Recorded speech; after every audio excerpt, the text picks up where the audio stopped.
Quantum reads میں خوش آمدید۔ اگر آپ فزکس، سائنس اور کائنات کے حیرت انگیز رازوں کو سمجھنا چاہتے ہیں تو یہ چینل آپ ہی کے لیے ہے۔ یہاں ہم فزکس کی مشہور اور اہم کتابوں، سائنسی نظریات اور کائنات کے دلچسپ حقائق کو آسان اور دلکش انداز میں پیش کرتے ہیں۔ اگر آپ علم اور سائنس کی دنیا سے باخبر رہنا چاہتے ہیں تو ابھی کوانٹم ریڈز کو سبسکرائب کریں اور ہمارے ساتھ اس دلچسپ علمی سفر کا حصہ بنیں۔ تو آج ہم جس کتاب کا گہرا مطالعہ کر رہے ہیں وہ فزکس کی دنیا کی ایک انتہائی شاہکار کتاب ہے۔ ہاں، The Feynman Lectures on Physics Volume 2۔ بالکل۔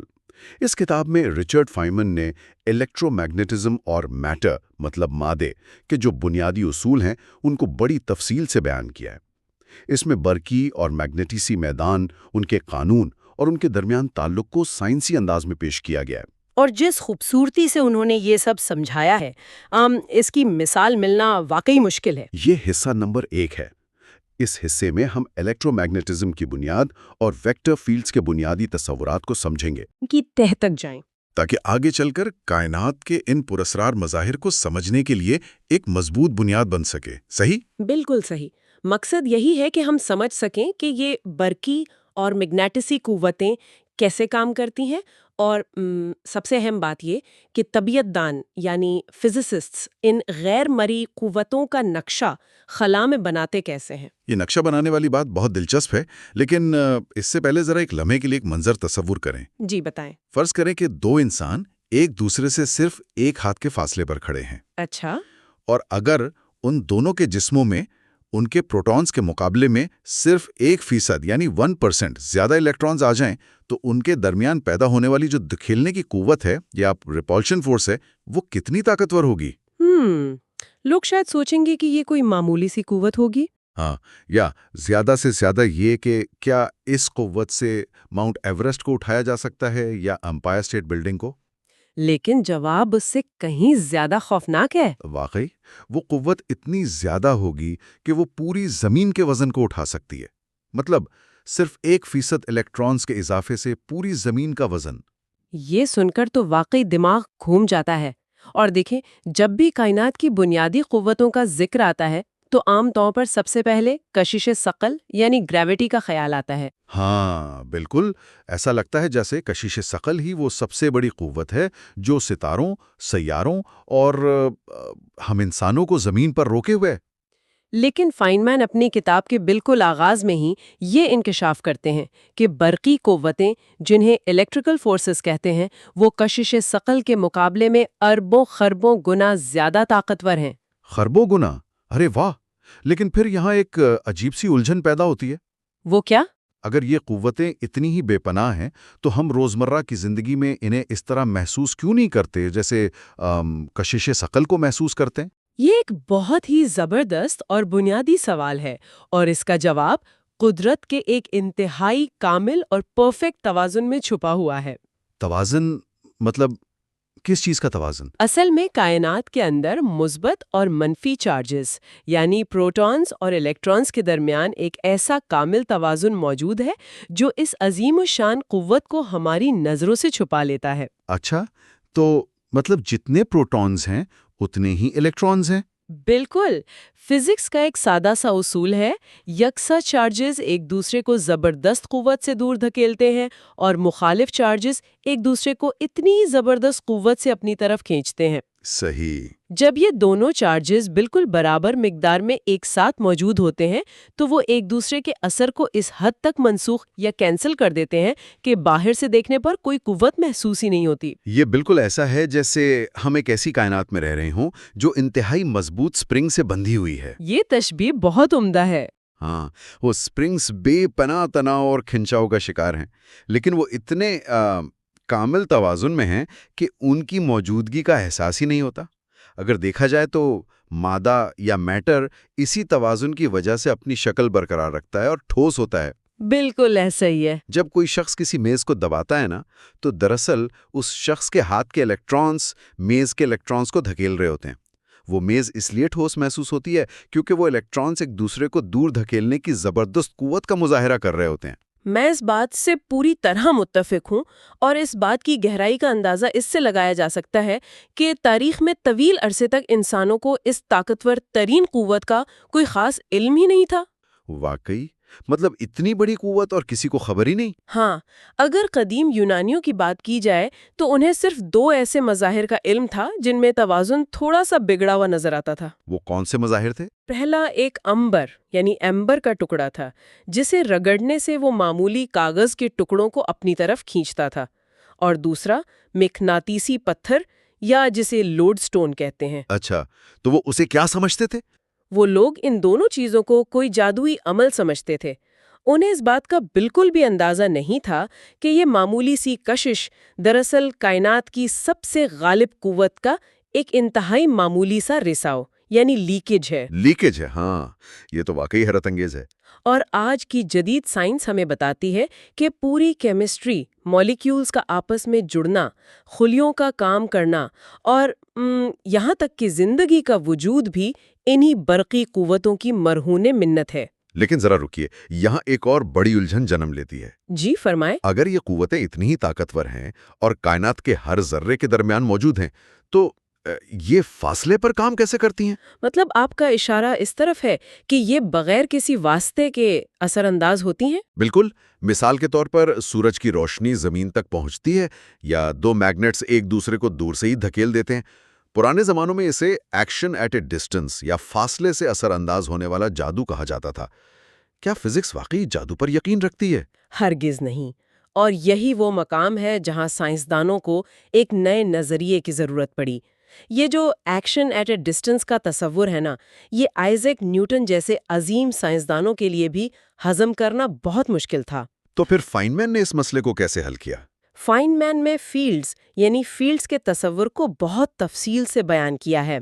فزکس میں فیلڈ محض فاصلے پر ہونے والا کوئی پراسرار عمل نہیں ہے، بلکہ یہ خلا کے ہر نقطے پر موجود ایک طبعی حالت یعنی فزیکل کنڈیشن کا نام ہے۔ اچھا، خلا کے ہر نقطے پر ایک حالت۔ ہاں، اور اس بات کو مزید واضح کرنے کے لیے فزکس ان فیلڈز کو 2 بڑی اقسام میں تقسیم کرتی ہے: اسکیلر فیلڈز اور ویکٹر فیلڈز۔ تو آئیے پہلے اسکیلر فیلڈز کو سمجھ لیتے ہیں۔ جی ضرور۔ اگر ایک عام سی مثال لی جائے، فرض کریں کہ ایک بڑا سا کمرہ ہے، اس کمرے کے ہر نقطے پر، ہر کونے میں، چھت کے قریب یا فرش کے قریب ایک خاص درجہ حرارت موجود ہوگا۔ بالکل، کہیں زیادہ کہیں کم۔ ہاں، ہیٹر کے قریب درجہ حرارت زیادہ ہوگا اور کسی کھلی کھڑکی کے قریب کم۔ تو کمرے کے ہر مقام پر ایک عدد لکھا جا سکتا ہے جو وہاں کے درجہ حرارت کو ظاہر کرے۔ اس درجہ حرارت کی کوئی سمت یا ڈائریکشن نہیں ہوتی۔ صحیح۔ تو اسے اسکیلر فیلڈ کہتے ہیں، جہاں صرف مقدار ہوتی ہے۔ میں یہی بتانے والی تھی۔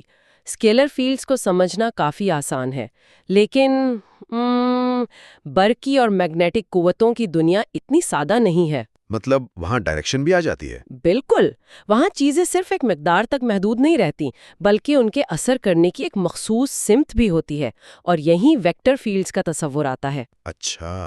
ویکٹر فیلڈ ایک ایسی حالت ہے جہاں مقدار کے ساتھ ساتھ سمت بھی شامل ہو۔ مثال کے طور پر ہوا کا چلنا۔ ہوا کا چلنا، صحیح۔ اگر اسی کمرے میں پنکھا چل رہا ہو تو کمرے کے ہر حصے میں ہوا کی ایک خاص رفتار بھی ہوگی اور اس کے چلنے کی ایک سمت بھی۔ کہیں ہوا تیزی سے دائیں طرف جا رہی ہوگی تو کہیں بائیں طرف۔ ہاں، اور اسی طرح حرارت کے بہاؤ کی سمت، جسے ہیٹ فلو کہتے ہیں، وہ بھی ایک ویکٹر فیلڈ ہے۔ بالکل درست۔ اور فائن مین کے مطابق الیکٹرک اور میگنیٹک فیلڈز بھی اسی طرح کے ویکٹر فیلڈز ہیں۔ یعنی خلا کے ہر ایک نقطے پر الیکٹرک فیلڈ کی ایک شدت بھی ہوتی ہے اور ایک خاص سمت بھی، جس طرف وہ کسی چارج کو دھکیلے گی۔ یہ بالکل ایسا ہی ہے۔ لیکن میں یہاں ایک سوال پوچھنا چاہوں گا، اور یہ ایک ایسا سوال ہے جو کسی بھی شخص کے ذہن میں آ سکتا ہے۔ پوچھئے۔ کیا یہ فیلڈز حقیقت میں وجود رکھتے ہیں، یا یہ صرف طبیعت دانوں کی بنائی ہوئی ایک چالاک ریاضیاتی ترکیب ہے تاکہ کاغذ پر مساواتیں حل کرنا آسان ہو سکے؟ یہ بہت گہرا سوال ہے۔ مطلب اگر خلا بالکل خالی ہے تو وہاں کوئی فیلڈ کیسے موجود ہو سکتا ہے جس کی ہم تصویر نہ کھینچ سکیں اور جسے چھو نہ سکیں؟ دیکھیں، یہ فزکس کی تاریخ کے سب سے گہرے فلسفیانہ سوالات میں سے ایک ہے۔ طویل عرصے تک تو سائنسدان بھی یہی سمجھتے رہے کہ فیلڈز صرف ریاضیاتی تصورات ہیں۔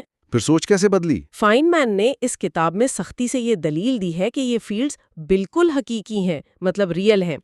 اب سوال یہ ہے کہ فزکس کی دنیا میں کسی چیز کے حقیقی ہونے کا کیا مطلب ہے؟ ہاں واقعی کیا مطلب ہے؟ اگر کسی مخصوص مقام پر موجود الیکٹران کے ساتھ ہونے والے عمل کا حساب لگانا ہو تو کائنات کے باقی خربوں چارجز کی فکر کرنے کی ضرورت نہیں ہوتی، صرف اس ایک مخصوص مقام پر موجود الیکٹرک اور میگنیٹک فیلڈز کو جاننا ہی کافی ہوتا ہے۔ کیونکہ وہ فیلڈ خود اپنے اندر معلومات رکھتا ہے۔ بالکل، وہ فیلڈ اس مقام پر توانائی اور مومنٹم کو اپنے اندر اسی طرح سموئے ہوئے ہے جیسے کوئی ٹھوس مادہ سموتا ہے۔ ارے واہ! ذرا سوچئے، سورج سے زمین تک روشنی اور حرارت کیسے پہنچتی ہے؟ وہ خالی خلا میں سفر کرتی ہے۔ ہاں، خلا تو خالی ہے۔ روشنی خود ایک الیکٹرو میگنیٹک لہر ہے جو انہی فیلڈز میں پیدا ہونے والا ارتعاش یعنی رپل ہے۔ چونکہ وہ حرارت اور توانائی ہم تک پہنچا رہی ہے، اس لیے وہ فیلڈ جس میں وہ لہر سفر کر رہی ہے اتنا ہی حقیقی ہے جتنا کہ وہ دھوپ جسے انسان اپنی جلد پر محسوس کرتا ہے۔ یہ وضاحت واقعی ذہن کے کئی دریچے کھول دیتی ہے۔ روشنی کا سفر اس بات کا ثبوت ہے کہ خالی خلا میں کچھ نہ کچھ تو ایسا ہے جو توانائی کو منتقل کر رہا ہے۔ بالکل۔ ٹھیک ہے، اب اگر یہ مان لیا جائے کہ خلا میں الیکٹرک اور میگنیٹک فیلڈز پھیلے ہوئے ہیں تو ایک اور چیلنج سامنے آتا ہے۔ وہ کیا؟ کائنات میں کوئی بھی چیز ساکت یا سٹیٹک نہیں ہے۔ چارجز حرکت کر رہے ہیں، ستارے گھوم رہے ہیں، ہر جگہ فیلڈ کی شدت اور سمت مسلسل بدل رہی ہے۔ ہاں، تبدیلی تو ہر جگہ ہے۔ ان پیچیدہ تبدیلیوں کو ماپا کیسے جائے؟ اس کے لیے فائن مین ایک خاص قسم کی ریاضیاتی زبان کا تعارف کرواتے ہیں، اور یہاں ایک مخصوص علامت کا ذکر آتا ہے جسے آپریٹر ڈیل کہتے ہیں۔ جی، ڈیل یا ڈیل آپریٹر۔ ہاں، یہ ایک الٹے مثلث یعنی انورٹڈ ٹرائنگل جیسا نشان ہوتا ہے۔ یہ ڈیل آپریٹر طبیعیات دانوں کا ایک انتہائی طاقتور ہتھیار ہے۔ جب ہم خلا میں تبدیلی کو ماپنے کی بات کرتے ہیں تو یہ آپریٹر ایک جادوئی چھڑی کا کام کرتا ہے۔ جادوئی چھڑی؟ وہ کیسے؟ اس کو مختلف فیلڈز کے ساتھ استعمال کر کے ہم تبدیلی کو ماپنے کے 3 بنیادی اور انتہائی اہم طریقے حاصل کرتے ہیں۔ پہلا گریڈینٹ، دوسرا ڈائیورجنس اور تیسرا کرل۔ تو آئیے انہیں ایک ایک کر کے بالکل عام فہم انداز میں کھولتے ہیں۔ جی ضرور۔ سب سے پہلے بات کرتے ہیں گریڈینٹ کی۔ جب ڈیل آپریٹر کو کسی اسکیلر فیلڈ پر لگایا جاتا ہے، جیسے درجہ حرارت یا پہاڑ کی اونچائی، تو یہ ہمیں ایک ویکٹر دیتا ہے جسے گریڈینٹ کہتے ہیں۔ اور یہ بتاتا ہے کہ کس سمت میں وہ چیز سب سے تیزی سے تبدیل ہو رہی ہے۔ بالکل۔ فرض کریں کہ ایک شخص اندھیرے میں ایک بہت بڑے پہاڑ پر کھڑا ہے اور اسے سب سے جلدی چوٹی پر پہنچنا ہے۔ اچھا۔ وہ اپنے قدموں سے چاروں طرف ٹٹول کر دیکھتا ہے کہ کس طرف سب سے زیادہ چڑھائی ہے۔ وہ ڈھلان اور وہ سمت جس طرف قدم بڑھانے سے اونچائی میں سب سے تیزی سے اضافہ ہوگا نا، وہی سمت اس پہاڑ کا گریڈینٹ ہے۔ یہ بہت عمدہ تشبیہ ہے۔ پہاڑ کی اونچائی ایک اسکیلر مقدار ہے، لیکن اس کے بدلنے کی سب سے تیز سمت نے اسے ایک ویکٹر یعنی گریڈینٹ بنا دیا۔ ہاں، اب آتے ہیں دوسرے ٹول کی طرف جسے ڈائیورجنس کہتے ہیں۔ اس کا استعمال ویکٹر فیلڈز پر ہوتا ہے۔ ڈیل آپریٹر کا ڈاٹ پروڈکٹ جب کسی ویکٹر فیلڈ کے ساتھ لیا جاتا ہے تو ہمیں ڈائیورجنس ملتا ہے۔ اور یہ بتاتا کیا ہے؟ یہ ایک عدد ہوتا ہے جو ہمیں بتاتا ہے کہ کسی ایک خاص نقطے سے ویکٹر فیلڈ کتنا باہر کی طرف پھیل رہا ہے یا پھر کتنا اندر کی طرف سکڑ رہا ہے۔ اس کو سمجھنے کے لیے بھی پانی کی مثال لی جا سکتی ہے۔ پانی کی مثال کیسے؟ اگر پانی کے ایک نل کو دیکھا جائے جہاں سے پانی نکل کر باہر کی طرف ہر سمت میں پھیل رہا ہے، تو وہ مقام جہاں سے پانی پیدا ہو کر باہر آ رہا ہے اس کا ڈائیورجنس مثبت ہوگا، پازیٹیو ڈائیورجنس۔ بالکل۔ اور اس کے برعکس اگر پانی کسی سنک کی نالی میں گول گھوم کر اندر جا رہا ہے، مطلب سکڑ رہا ہے، تو اسے منفی ڈائیورجنس یا کنورجنس کہا جائے گا۔ بہت خوب۔ اور الیکٹرک فیلڈز کی دنیا میں بھی ایسا ہی ہوتا ہے۔ ایک مثبت چارج بالکل اسی پانی کے نل کی طرح کام کرتا ہے جہاں سے الیکٹرک فیلڈ کی لائنز باہر نکلتی ہیں۔ اور منفی چارج؟ ایک منفی چارج اس سنک کی نالی کی طرح ہوتا ہے جہاں وہ لائنز آ کر ختم ہوتی ہیں۔ زبردست۔ اور اب باری آتی ہے تیسرے ٹول کی جسے کرلڈ کہتے ہیں۔ ہاں، اور شاید یہ سب سے دلچسپ ٹول ہے۔ جب ہم ڈیل آپریٹر کا کراس پروڈکٹ کسی ویکٹر فیلڈ کے ساتھ لیتے ہیں تو وہ کرل کہلاتا ہے۔ نام سے ہی لگ رہا ہے کہ اس کا تعلق گھماؤ سے ہے۔ بالکل، یہ ٹول ہمیں بتاتا ہے کہ کوئی فیلڈ کسی مخصوص نقطے کے گرد کتنا گھوم رہا ہے، مڑ رہا ہے یا گردش کر رہا ہے۔ اس میں پھیلاؤ شامل نہیں ہوتا بلکہ صرف گھماؤ شامل ہوتا ہے۔ یعنی اگر ہم پانی میں بننے والے بھنور جسے ورلپول کہتے ہیں اس کو دیکھیں تو وہ کرلڈ ہے۔ ہاں، یا کسی بہتے ہوئے دریا میں ایک چھوٹا سا پتا پھینک دیں تو اگر وہ پتا صرف سیدھا بہتا چلا جائے تو اس کا مطلب ہے وہاں کرل 0 ہے۔ صحیح۔ لیکن اگر وہ پتا پانی کی لہروں کی وجہ سے اپنی جگہ پر گول گول گھومنے لگے تو اس کا مطلب ہے اس پانی کے بہاؤ میں کرل موجود ہے۔ مقناطیسی میدانوں میں مطلب میگنیٹک فیلڈز میں یہ کرل کا تصور انتہائی اہم ہے۔ وہ کیوں؟ کیونکہ دلچسپ بات یہ ہے کہ مقناطیسی فیلڈ لائنز کا ڈائیورجنس ہمیشہ 0 ہوتا ہے، ان کا کوئی نل یا سنک نہیں ہوتا۔ اچھا۔ مقناطیسی فیلڈ لائنز ہمیشہ بند دائروں میں گردش کرتی ہیں، ان کی کوئی شروعات یا انجام نہیں ہوتا، وہ بس گھومتی رہتی ہیں، یعنی ان کا صرف کرل ہوتا ہے۔ یہ تو بہت ہی حیران انگیز بات ہے۔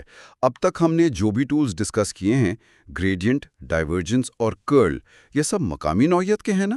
مقامی مطلب لوکل نیچر کے؟ ہاں، یعنی یہ ہمیں صرف یہ بتاتے ہیں کہ ایک انتہائی خوردبینی سطح پر صرف ایک خاص نقطے پر فیلڈ کے ساتھ کیا ہو رہا ہے۔ لیکن فزکس میں اکثر ہمیں ایک بڑی تصویر دیکھنی ہوتی ہے۔ بالکل دیکھنی ہوتی ہے۔ فرض کریں ایک بہت بڑا بادل ہے جس کے اندر بے شمار چارجز موجود ہیں، یا ایک بہت بڑا غبارہ ہے۔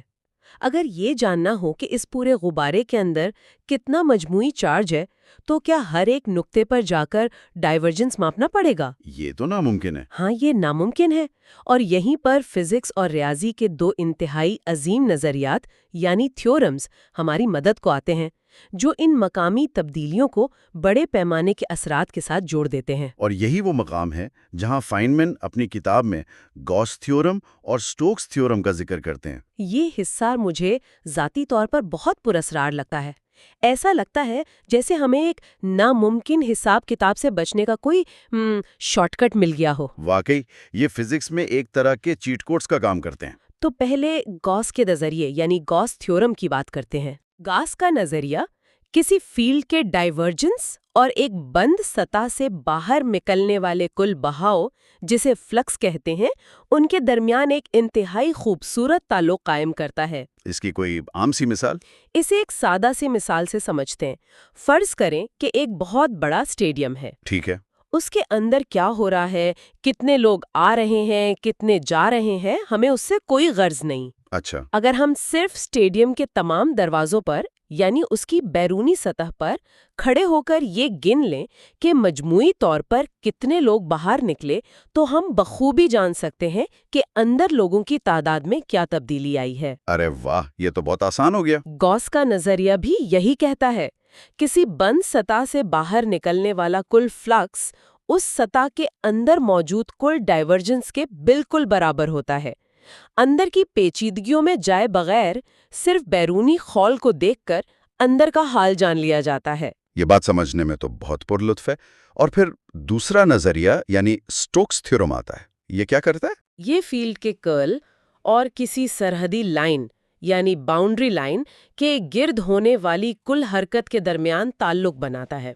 اس کی مثال بھی دے دیں۔ اسے یوں سمجھا جا سکتا ہے کہ اگر ایک بڑی سی جھیل کی سطح پر ہزاروں چھوٹے چھوٹے بھنور بنے ہوئے ہیں، ہر بھنور پانی کو گھما رہا ہے، لیکن جب 2 بھنور آپس میں ٹکراتے ہیں تو ان کے کناروں پر پانی کی مخالف حرکت ایک دوسرے کے اثر کو کینسل کر دیتی ہے۔ صحیح، وہ آپس میں کٹ جاتے ہیں۔ سٹوکس کا نظریہ بتاتا ہے کہ اندرونی سطح پر بننے والے تمام چھوٹے بھنوروں کے اصلات آپس میں کٹ جاتے ہیں، اور اگر کوئی مجموعی حرکت بچتی ہے تو وہ صرف اس جھیل کے بالکل بیرونی کنارے پر نظر آئے گی۔ کمال ہے۔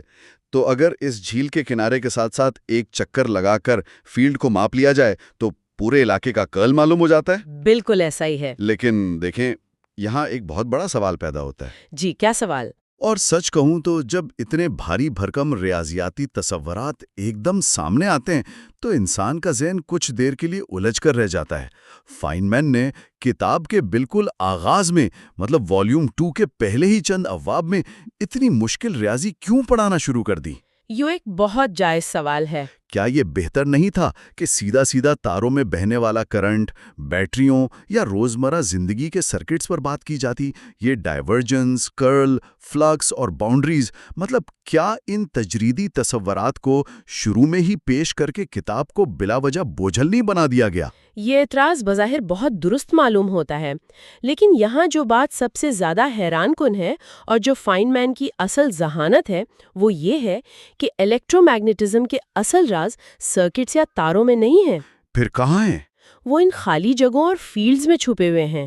فائن مین شروع میں ہی وہ زبان سکھا رہے ہیں جس میں قدرت بات کرتی ہے۔ قدرت کی زبان؟ ہاں، میکسویل کی مساوات، جنہیں کائنات کے سب سے خوبصورت قانون سمجھا جاتا ہے، وہ مکمل طور پر انہی دو تصورات، ڈائیورجنس اور کرل، پر کھڑے ہیں۔ تو ان کے بغیر ہم روشنی اور میگنیٹیسٹی کو نہیں سمجھ سکتے؟ بالکل نہیں۔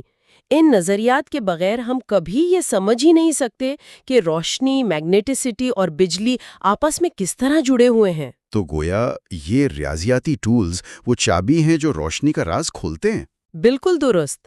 یہی وہ ٹولز ہیں جو ہمیں دکھاتے ہیں کہ جب خلا میں ایک الیکٹرک فیلڈ تبدیل ہوتا ہے تو وہ کس طرح کرل ہو کر ایک میگنیٹک فیلڈ پیدا کرتا ہے۔ اچھا، اور پھر؟ اور جب وہ میگنیٹک فیلڈ تبدیل ہوتا ہے تو وہ واپس کرل ہو کر الیکٹرک فیلڈ کو جنم دیتا ہے۔ یہ ایک نہ رکنے والا ریاضیاتی رقص ہے۔ ارے واہ، ریاضیاتی رقص! اور اسی رقص کی وجہ سے روشنی کی لہریں لاکھوں سالوں تک خلا میں سفر کرتی رہتی ہیں۔ ڈائیورجنس اور کرل جیسی مساواتوں کے بغیر بجلی اور مقناطیسیت کے اس کائناتی تعلق کو بیان کرنا بالکل ناممکن ہو جاتا۔ فائن مین یہ بات جانتے تھے کہ بنیاد مضبوط ہوگی تبھی آگے کی عمارت کھڑی ہو سکے گی۔ یہ ایک انتہائی شاندار نقطۂ نظر ہے۔ تو اگر ہم آج کی اس پوری گہری اور علمی گفتگو کو سمیٹیں تو ہم نے کیا سیکھا؟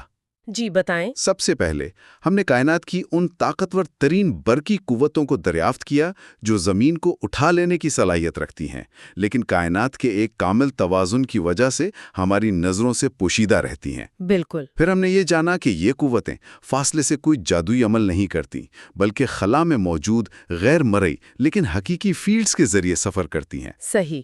اور آخر میں ہم نے ان فیلڈز کی تبدیلیوں کو ماپنے کے لیے طاقتور ریاضیاتی tools, del operator, gradient, divergence, curl اور ان سب کو بڑے پیمانے پر جوڑنے والے گاس اور سٹوکس کے نظریات کو سمجھا۔ مطلب ہم نے سیکھا کہ یہ محض ریاضی نہیں بلکہ کائنات کے بات کرنے کا طریقہ ہے۔ اگلے حصے میں ہم الیکٹروسٹیٹکس اور الیکٹرک فیلڈ کے مختلف حالات کو تفصیل سے سمجھیں گے۔ میں اس کا بے صبری سے انتظار کروں گی، لیکن اس گفتگو کو ختم کرنے سے پہلے میں ایک ایسا ذہن کو الجھا دینے والا سوال چھوڑنا چاہتی ہوں جس کا ذکر فائن مین نے خود کیا ہے۔ کون سا سوال؟ دیکھیں، ہم جانتے ہیں کہ مادہ ایٹموں سے بنا ہے اور ایٹم کے اندر الیکٹرونز اور پروٹونز ہوتے ہیں۔ ہاں، ہم نے آج یہ بھی سیکھا کہ ایک جیسے چارجز ایک دوسرے کو زبردست یعنی بے پناہ قوت سے دور دھکیلتے ہیں۔ بالکل دھکیلتے ہیں۔ تو ذرا سوچئے، ایک الیکٹران جو خود مکمل طور پر منفی چارج سے بنا ہوا ہے، اسے کون سی چیز آپس میں جوڑے رکھتی ہے؟ یہ تو واقعی سوچنے کی بات ہے۔ اگر ایک الیکٹران کے اندر مزید چھوٹے حصے ہیں جو سب کے سب منفی ہیں، تو وہ ایک دوسرے کو اتنی زبردست قوت سے دھکیل کر پھٹ کیوں نہیں جاتا؟ الیکٹران کو تباہ ہونے سے کون روک رہا ہے؟ یہ تو فزکس کا بہت ہی پراسرار سوال ہے۔ واقعی یہ ان پراسرار ترین سوالات میں سے ایک ہے جس نے دنیا بھر کے سائنسدانوں کو دہائیوں سے پریشان کر رکھا ہے، اور اب اس کائناتی معمے پر مزید غور و فکر کرنا ایک انتہائی دلچسپ علمی چیلنج ہے۔ ایک چھوٹا سا الیکٹران جو اپنے ہی اندر ایک دھماکہ خیز قوت چھپائے بیٹھا ہے، لیکن پھر بھی کائنات کا سب سے مستحکم ذرہ ہے۔ جب بھی کائنات کے ان رازوں پر غور کیا جائے تو ان انتہائی مضبوط اور کامل توازن میں بندھے ہوئے غیر مرئی سپرنگز اور فیلڈز کو ضرور یاد رکھنا چاہیے۔ یہ وہ فیلڈز ہیں جو نہ صرف ایٹموں کو جوڑے ہوئے ہیں بلکہ کائنات کے ہر راز کی چابی بھی اپنے اندر چھپائے بیٹھے ہیں۔ آج کے لیے بس اتنا ہی۔ سنتے رہیے، سوال اٹھاتے رہیے اور علم کے اس سفر میں ہمارے ساتھ رہیے۔ یہ حصہ نمبر 2 ہے، اس حصے میں ہم الیکٹروسٹیٹکس اور الیکٹرک فیلڈز کے مختلف اطلاق کو سمجھیں گے۔ عام طور پر جب ہم کسی بہت بڑی اور دیوا ہیکل چیز کو دیکھتے ہیں، مطلب جیسے امپائر اسٹیٹ بلڈنگ ہو گئی، تو ہمارے ذہن میں کیا آتا ہے؟ یہی کہ اس میں بہت سارا لوہا ہے، کانکریٹ ہے، اور ظاہر ہے اس کا وزن۔ بالکل، لوہا، کنکریٹ اور شاید کشش سکل جو اس پوری عمارت کو زمین پر مضبوطی سے روکے ہوئے ہے۔ لیکن اگر میں کہوں کہ اس پوری عمارت کو تیز ہواؤں میں اڑنے یا بکھرنے سے بچانے والی اصل طاقت کوئی ٹھوس چیز نہیں ہے؟ اچھا، ہاں، بلکہ ایک بالکل غیر مرئی نظر نہ آنے والی فیلڈ ہے، تو کیسا لگے گا؟ یہی تو وہ کمال کی بات ہے جو ہماری روزمرہ کی عام سوچ کو بالکل ہلا کر رکھ دیتی ہے۔ ہم سمجھتے ہیں کہ چیزیں اس لیے ٹھوس ہیں کیونکہ ان کا مادہ ٹھوس ہے، لیکن رچرڈ فائنمین کے مشہور لیکچرز کے اس حصے میں، جو آج ہمارے اس گہرے مطالعے کا مرکز ہے، وہ ہمیں ایک بالکل مختلف کہانی بتاتے ہیں۔ اور وہ کہانی کیا ہے؟ وہ بتاتے ہیں کہ یہ دراصل ایٹموں کے اندر موجود الیکٹرونز اور پروٹونز کے درمیان کی برقی قوتیں، یعنی الیکٹرک فورسز۔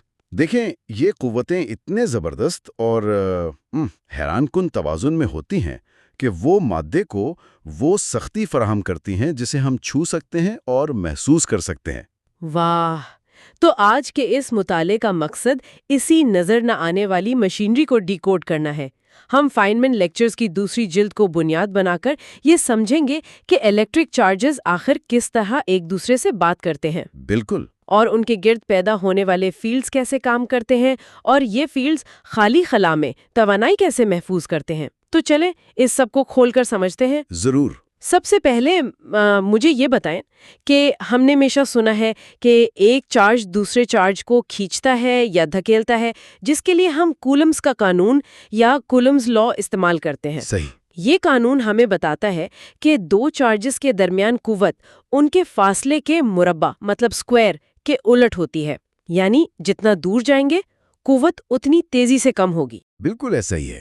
لیکن میرا سوال یہ ہے کہ اگر دو چارجز کے درمیان صرف خالی خلا ہے تو ایک چارج کو کیسے پتہ چلتا ہے کہ دوسرا چارج وہاں موجود ہے؟ ان کے درمیان تو کوئی رسی نہیں بندھی ہوئی نا؟ یہ فزکس کے سب سے بنیادی اور گہرے سوالات میں سے ایک ہے، اور اصل میں اسی سوال نے الیکٹرک فیلڈ کے تصور کو جنم دیا۔ اچھا۔ دیکھیں، کلاسیکی دور میں سائنسدانوں کے لیے یہ ماننا بہت مشکل تھا کہ کوئی قوت بغیر کسی واسطے کے اتنے فاصلے سے اثر انداز ہو سکتی ہے۔ اسے وہ لوگ ایکشن ایٹ اے ڈسٹنس کہتے تھے۔ ہاں، یہ تو جادو جیسا لگتا ہے کہ دور سے ہی کوئی چیز دوسری چیز کو دھکا دے رہی ہو۔ بالکل، تو انہوں نے یہ سمجھا کہ ایک چارج دراصل اپنے ارد گرد کے خلا کی خاصیت کو بدل دیتا ہے۔ جب ہم خلا میں ایک چارج رکھتے ہیں تو وہ اپنے چاروں طرف ایک غیر مرئی جال بچھا دیتا ہے۔ یہ جال یا خلا کی یہ حالت الیکٹرک فیلڈ کہلاتی ہے۔ تو یعنی وہ جال ہر جگہ موجود ہوتا ہے؟ جی ہاں۔ اب اگر کوئی دوسرا چارج اس خلا میں داخل ہوتا ہے تو وہ پہلے چارج کو براہ راست محسوس نہیں کرتا۔ وہ اس جال کو محسوس کرتا ہے؟ بالکل، وہ اس فیلڈ کو محسوس کرتا ہے جو اس مخصوص جگہ پر پہلے سے موجود ہوتی ہے۔ اس تصور کو ذہن میں بٹھانے کے لیے کیا ہم الیکٹرک فیلڈ کو کسی کمرے کے درجہ حرارت کے نقشے کی طرح سمجھ سکتے ہیں، یا پھر کسی بہتے ہوئے دریا کے پانی کی رفتار کی طرح جسے ویلوسٹی فیلڈ بھی کہتے ہیں؟ دریا والی مثال بہت زبردست ہے نا؟ جیسے دریا کے ہر حصے میں پانی کی رفتار اور سمت مختلف ہوتی ہے۔ اگر آپ دریا میں ایک پتا پھینکیں تو پانی کا وہ مخصوص حصہ اسے ایک خاص سمت میں دھکیلے گا۔ بالکل صحیح۔ تو کیا خلا کے ہر نقطے پر الیکٹرک فیلڈ کی ایک مخصوص شدت اور سمت ہوتی ہے، بالکل اسی دریا کے بہاؤ کی طرح؟ یہ ایک انتہائی شاندار اور بالکل درست تشبیہ ہے۔ فیلڈ ہمیں صرف یہ بتاتی ہے کہ اگر اس مخصوص نقطے پر کوئی نیا چارج رکھا جائے تو اس پر کتنی قوت اور کس سمت میں لگے گی۔ اور اسی سے جڑا ہوا ایک اور بہت اہم تصور ہے الیکٹرک پوٹینشیل کا۔ اچھا، الیکٹرک پوٹینشیل، ہاں، جسے ہم عام زبان میں وولٹیج بھی کہتے ہیں۔ صحیح۔ ہاں، بالکل وہی۔ میں نے پڑھا ہے کہ اسے توانائی فی چارج یا انرجی پر یونٹ چارج بھی کہتے ہیں، لیکن اس کا طبعی مطلب کیا بنتا ہے؟ اسے ایسے سمجھے جیسے آپ کسی بہت بھاری پتھر کو ایک اونچی پہاڑی پر دھکیل رہے ہیں۔ آپ کو اس پتھر کو اوپر لے جانے کے لیے کشش شکل کے خلاف کام کرنا پڑتا ہے، مطلب ورک کرنا پڑتا ہے۔ کافی محنت کا کام ہے۔ بالکل۔ اب آپ جتنا کام کرتے ہیں وہ اس پتھر کے اندر پوٹینشیل انرجی کی شکل میں محفوظ ہو جاتا ہے۔ اگر آپ پتھر کو وہاں سے چھوڑیں تو وہ اسی توانائی کو استعمال کر کے تیزی سے نیچے آئے گا۔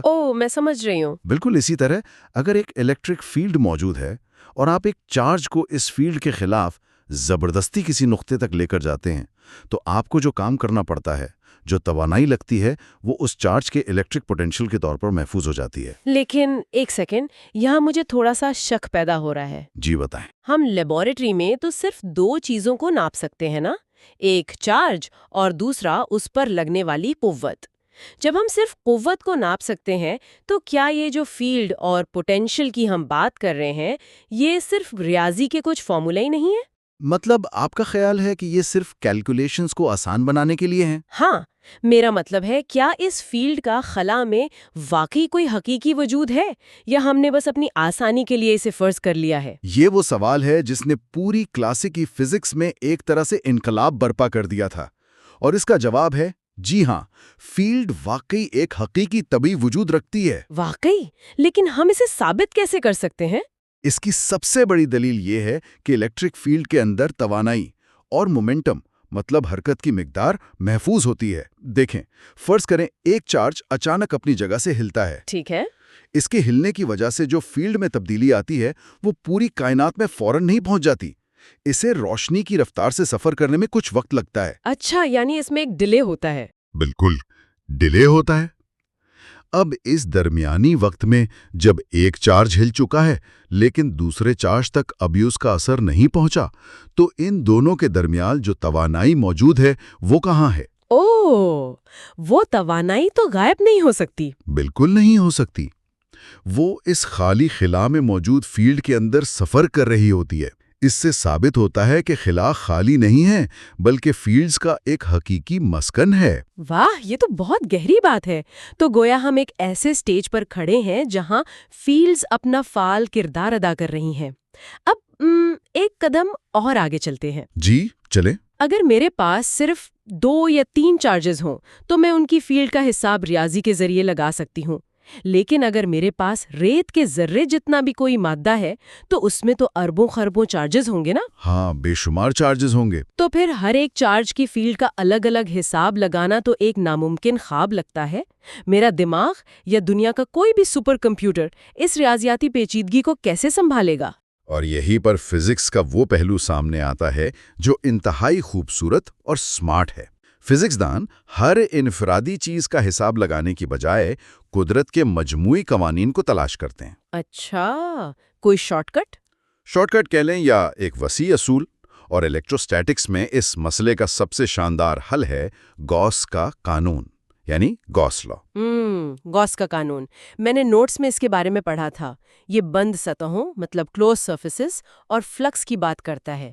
اسے تھوڑا آسان کر کے بتائیں کہ یہ کام کیسے کرتا ہے؟ دیکھیں، گاؤس کا قانون یہ بتاتا ہے کہ اگر آپ خلا میں کوئی بھی فرضی بند سطح تصور کر لیں، کوئی ڈبہ یا غبارہ ٹائپ چیز؟ ہاں، کوئی غبارہ یا ڈبہ، تو اس ڈگے سے باہر نکلنے والی مجموعی الیکٹرک فیلڈ کی مقدار، جسے ہم الیکٹرک فلکس کہتے ہیں، اس کا انحصار صرف اور صرف اس بات پر ہے کہ اس ڈبے کے اندر کل کتنا چارج بند ہے۔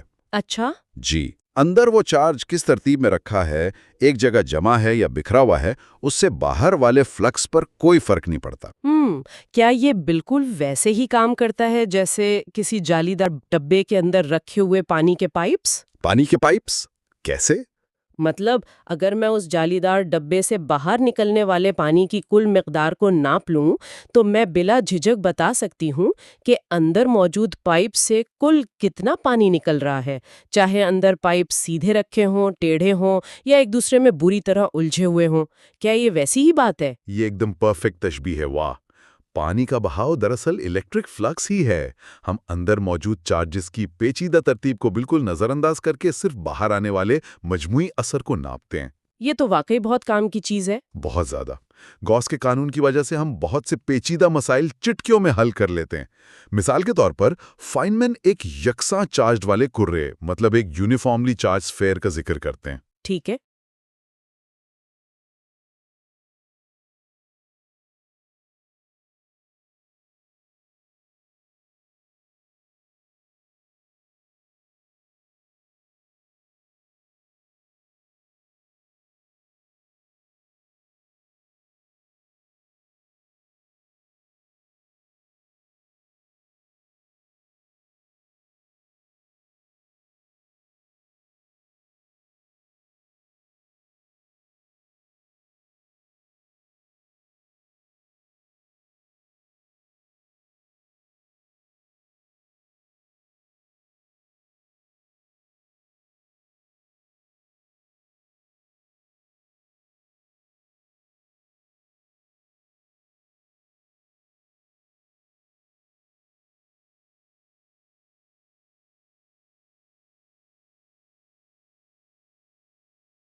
اگر آپ کے پاس ایک گیند ہے جس میں ہر طرف چارج برابر پھیلا ہوا ہے اور آپ اس گیند کے باہر کھڑے ہیں تو گاس کا قانون یہ ثابت کرتا ہے کہ آپ کے لیے وہ پوری گیند بالکل ایسے برتاؤ کرے گی جیسے اس کا سارا چارج بالکل اس کے مرکز میں یعنی سینٹر میں سمیٹ گیا ہو۔ ہاں، یہ تو واقعی ریاضی کو بہت ہی آسان بنا دیتا ہے۔ لیکن مجھے یاد ہے کہ نوٹس میں ایک اور مثال بھی تھی، خول نما کرے کی، یعنی اسفیریکل شیل۔ ہاں، اسفیریکل شیل۔ مطلب ایک ایسا فٹ بال جس کے صرف بیرونی کور پر چارج ہے اور اندر سے وہ بالکل خالی ہے، اس کا کیا معاملہ ہے؟ جی بالکل، اور وہ الیکٹروسٹیٹکس کا ایک انتہائی دلچسپ اور حیران کن نتیجہ ہے۔ اگر آپ اس چارج شدہ کھول کے اندر چلے جائیں تو آپ کے خیال میں وہاں الیکٹرک فیلڈ کیا ہوگی؟ چاروں طرف چارج ہے تو کچھ نہ کچھ تو ہوگی فیلڈ۔ نہیں، گاس کا قانون ہمیں بتاتا ہے کہ چونکہ آپ کے ارد گرد کی اس فرضی اندرونی سطح کے اندر اپنا کوئی چارج نہیں ہے، اس لیے اندر کل الیکٹرک فیلڈ بالکل قطعی طور پر صفر ہوگی۔ ایک منٹ رکیے، یہ کیسے ممکن ہے؟ مطلب میرے چاروں طرف اس خول پر تو چارجز موجود ہیں نا جو فیلڈ پیدا کر رہے ہیں، تو وہ فیلڈ اندر تو آ رہی ہوگی۔ کیا وہ اندر آ کر ایک دوسرے کو اس حد تک کینسل کر دیتے ہیں کہ نتیجہ بالکل صفر ہو جائے؟ تھوڑا بہت صفر کے قریب نہیں بلکہ بالکل ایگزیکٹ صفر؟ بالکل ایگزیکٹ صفر۔ اور فائنمین یہاں ایک بہت ہی باریک اور گہرا نقطہ سمجھاتے ہیں۔ وہ بتاتے ہیں کہ خول کے اندر فیلڈ کا بالکل صفر ہونا دراصل کوئی اتفاق نہیں ہے۔ تو پھر یہ کیا ہے؟ یہ کولم کے قانون میں فاصلے کے مربع یعنی اسکوائر ہونے کا حتمی ثبوت ہے۔ یاد کریں، کولم کے قانون میں ہم نے کہا تھا کہ قوت فاصلے کے اسکوائر کے حساب سے کم ہوتی ہے۔ ہاں، r⁻²۔ بالکل، اگر قدرت کے اس قانون میں یہ پاور بالکل 2 نہ ہوتی، فرض کریں یہ 2.00001 ہوتی، اچھا، تو خول کے ایک طرف سے آنے والی فیلڈ دوسری طرف سے آنے والی فیلڈ کو کبھی بھی مکمل طور پر کینسل نہ کر پاتی اور اندر فیلڈ کبھی صفر نہ ہوتی۔ واو، یعنی ایک بہت بڑے طبعی اصول کی سچائی صرف اس بات پر کھڑی ہے کہ خول کے اندر کچھ بھی نہیں ہو رہا؟ یہ حیران کن ہے۔ اچھا، اب تک ہم نے خالی خلا، فرضی سطحوں اور نظریاتی چارجز پر کافی بات کی ہے۔ جی ہاں، لیکن دنیا تو فرضی سطحوں سے نہیں بنی نا؟ کیا ہوتا ہے جب یہ فیلڈز حقیقی مادے سے ٹکراتی ہیں، خاص طور پر دھاتوں سے جنہیں ہم کنڈکٹرز کہتے ہیں؟ یہاں سے کھیل بالکل تبدیل ہو جاتا ہے۔ کنڈکٹرز جیسے کہ تانبا یا لوہا ہو گیا، یہ باقی مادوں سے اس لیے مختلف ہوتے ہیں کیونکہ ان کے اندر کچھ الیکٹرونز اپنے ایٹموں سے بندھے ہوئے نہیں ہوتے۔ وہ آزاد گھومتے ہیں۔ بالکل، ہم انہیں فری الیکٹرونز کہتے ہیں اور یہ دھاتو کے اندر کسی بھی طرف حرکت کرنے کے لیے بالکل آزاد ہوتے ہیں۔ تو جب ہم کسی دھات کو الیکٹرک فیلڈ میں رکھتے ہیں تو کیا یہ آزاد الیکٹرونز اس فیلڈ کے دباؤ کی وجہ سے حرکت کرنا شروع کر دیتے ہیں؟ الیکٹرونز فوراً دھات کی سطح پر اس طرح اکٹھے ہونا شروع ہو جاتے ہیں کہ وہ خود اپنی ایک اندرونی فیلڈ پیدا کر لیتے ہیں۔ اوہ، اور پھر؟ اور یہ الیکٹرونز اس وقت تک حرکت کرتے رہتے ہیں جب تک کہ ان کی اپنی پیدا کردہ فیلڈ اس باہر سے آنے والی فیلڈ کو مکمل طور پر کینسل نہ کر دے۔ اور سب سے حیرت کی بات یہ ہے کہ اس پورے عمل میں چند مائکرو سیکنڈ سے بھی کم وقت لگتا ہے۔ یعنی پلک جھپکتے ہی اندر فیلڈ زیرو ہو جاتی ہے؟ بالکل، نتیجہ یہ نکلتا ہے کہ کسی بھی کنڈکٹر کے اندر کل الیکٹرک فیلڈ ہمیشہ صفر ہو جاتی ہے۔ یہ تو ایسا لگتا ہے جیسے کنڈکٹر ایک بہت ہی شاطر سفارتکار ہے، ایک ڈپلومیٹ کی طرح، جو باہر کے ہر دباؤ کو اپنے اندر ہی ایڈجسٹ کر کے ختم کر دیتا ہے اور اندر کا ماحول بالکل پرسکون رکھتا ہے۔ ہاں، بہت اچھی مثال ہے۔ تو کیا اسی اصول سے وہ کیویٹیز یا بند جگہوں کا تصور نکلتا ہے؟ میں نے پڑھا ہے کہ اگر ہم ایک دھاتی ڈبے کے اندر ایک خالی جگہ یا کیویٹی بنا دیں تو وہ جگہ ہر قسم کے بیرونی برقی اثرات سے محفوظ رہتی ہے۔ آپ نے بالکل صحیح نشاندہی کی ہے اور اس کا عملی استعمال ہماری روزمرہ کی زندگی میں بہت زیادہ ہوتا ہے۔ واقعی؟ جی، اگر آپ کے پاس ایک کھوکھلا دھاتی ڈبہ ہے تو باہر دنیا کا کتنا ہی بڑا برقی طوفان کیوں نہ آ جائے، الیکٹرونز اس ڈبے کی بیرونی سطح پر اس طرح ترتیب پا جائیں گے کہ اندر کی کیویٹی میں فیلڈ زیرو ہی رہے گی۔ اسے ہم شیلڈنگ یا فیراڈے کیج کہتے ہیں۔ آہاں، کیا یہی وجہ ہے کہ جب کسی ہوائی جہاز پر آسمانی بجلی گرتی ہے تو اندر بیٹھے مسافر بالکل محفوظ رہتے ہیں؟ جی ہاں، بالکل۔ کیونکہ ہوائی جہاز کا بیرونی ڈھانچہ ایلومینیم یعنی ایک کنڈکٹر سے بنا ہوتا ہے اور مسافر دراصل اس فیراڈے کیج کی کیویٹی کے اندر بیٹھے ہوتے ہیں۔ 100% درست۔ بجلی جہاز کی بیرونی سطح سے ہوتی ہی گزر جاتی ہے لیکن اندر داخل نہیں ہو سکتی۔ ہمارے سارے حساس الیکٹرانک آلات جیسے کہ ہسپتالوں میں MRI مشینیں ہوتی ہیں یا پھر ریڈیو ٹیلیسکوپس، وہ سب اسی شیلڈنگ کے اصول کے تحت کام کرتے ہیں تاکہ بیرونی فیلڈز ان کے کام میں مداخلت نہ کر سکیں۔ یہ تو واقعی کمال کی انجینئرنگ ہے جو سیدھی فزکس کے بنیادی اصولوں سے نکل رہی ہے۔ اچھا، کنڈکٹر سے تھوڑا ہٹ کر میں نے نوٹس میں ایک اور ٹرم دیکھی تھی جس پر ہم نے ابھی بات نہیں کی، وہ ہے الیکٹرک ڈائیپول۔ ہاں، ڈائیپولز۔ یہ محض دو برابر لیکن مخالف چارجز کا ایک جوڑا ہوتا ہے، ایک پازیٹیو اور ایک نیگیٹو۔ مجھے یہ بتائیں کہ ہم دو چارجز کے اس مخصوص جوڑے کو اتنی اہمیت کیوں دیتے ہیں؟ اس کی وجہ یہ ہے کہ ہماری قدرتی دنیا، خاص طور پر کیمسٹری اور بائیولوجی کا بہت بڑا حصہ ان ڈائیپولز پر ہی چلتا ہے۔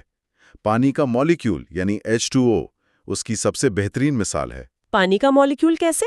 دیکھیں، پانی کے مالیکیول میں آکسیجن والے حصے پر تھوڑا سا منفی چارج ہوتا ہے اور ہائیڈروجن والے حصے پر تھوڑا سا مثبت چارج، تو یہ قدرتی طور پر ایک الیکٹرک ڈائیپول بن جاتا ہے۔ اوہ، ایک سیکنڈ، مجھے کچھ یاد آ رہا ہے۔ کیا مائکروویو اوون اسی اصول پر کام کرتا ہے؟ ارے واہ، آپ تو بہت آگے کی سوچ رہی ہیں۔ یعنی وہ ایک الیکٹرک فیلڈ پیدا کرتا ہے جو پانی کے ان ڈائیپولز کو تیزی سے گھماتی ہے اور ان کے گھومنے کی رگڑ سے ہمارا کھانا گرم ہو جاتا ہے؟ بالکل، آپ نے بالکل درست کنیکشن بنایا ہے۔ مائکروویو اوون مسلسل اپنی الیکٹرک فیلڈ کی سمت بدلتا رہتا ہے۔ تو مالیکیولز اس کے ساتھ ساتھ گھومتے ہیں؟ جی، چونکہ پانی کے مالیکیولز ڈائیپولز ہیں، وہ اس فیلڈ کے ساتھ خود کو سیدھا کرنے کی کوشش میں تیزی سے گھومتے ہیں اور ایک دوسرے سے ٹکراتے ہیں، اور اسی رگڑ سے حرارت پیدا ہوتی ہے جو کھانے کو گرم کرتی ہے۔ واہ، مطلب ایک سادھارن سا تصور ہماری روزمرہ کی ٹیکنالوجی کو چلا رہا ہے۔ اب جب کہ ہم نے پیچیدہ ساختوں کی بات چھیڑی دی ہے تو مجھے اس پورے مطالعے کا سب سے پراسرار اور عجیب حصہ ڈسکس کرنا ہے۔ کون سا حصہ؟ اسے میتھڈ آف امیجز کہتے ہیں۔ فرض کریں ہم نے ایک پازیٹیو چارج کو ایک بہت بڑی فلیٹ دھاتی چادر یعنی کنڈکٹنگ شیٹ کے بالکل سامنے رکھ دیا ہے۔ بظاہر تو یہ بہت سادہ لگتا ہے، لیکن مجھے لگتا ہے کہ یہ کیلکولیشن کے حساب سے ایک ریاضیاتی ڈراؤنا خواب بننے والا ہے۔ ایسا کیوں ہے؟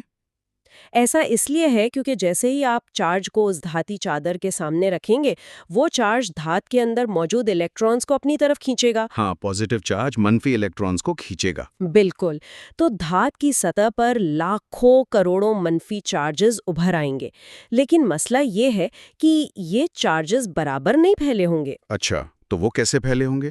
جو حصہ اس پازیٹیو چارج کے بالکل سامنے ہوگا، وہاں الیکٹرانز کا رش بہت زیادہ ہوگا، اور جیسے جیسے آپ کناروں کی طرف یعنی دور جائیں گے، الیکٹرانز کم ہوتے جائیں گے۔ اب اگر کوئی آپ سے کہے کہ اس پورے سسٹم کی الیکٹرک فیلڈ کا حساب لگاؤ، تو ان لاکھوں ناہموار چارجز کا الگ الگ حساب لگانا تو ناممکن ہے۔ تو پھر ہم کیا کرتے ہیں؟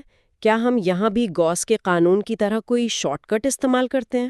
ہم ایک ایسا شارٹ کٹ استعمال کرتے ہیں جو بظاہر بالکل غیر منطقی لگتا ہے، لیکن حقیقت میں یہ ایک ریاضیاتی جادو ہے۔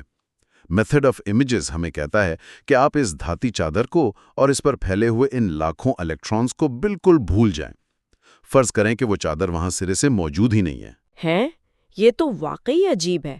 اگر ہم چادر ہی ہٹا دیں گے تو مسئلہ کیسے حل ہوگا؟ ہم اسے ایک اور چیز سے بدل دیتے ہیں۔ آپ نے شیشے یا آئینے کے سامنے کھڑے ہو کر اپنا عکس، مطلب اپنی ریفلیکشن تو دیکھی ہوگی۔ ہاں بالکل، دیکھیے۔ روشنی کے ٹکرانے اور واپس آنے کا عمل بہت پیچیدہ ہوتا ہے، لیکن ہمارا دماغ اسے کیسے سمجھتا ہے؟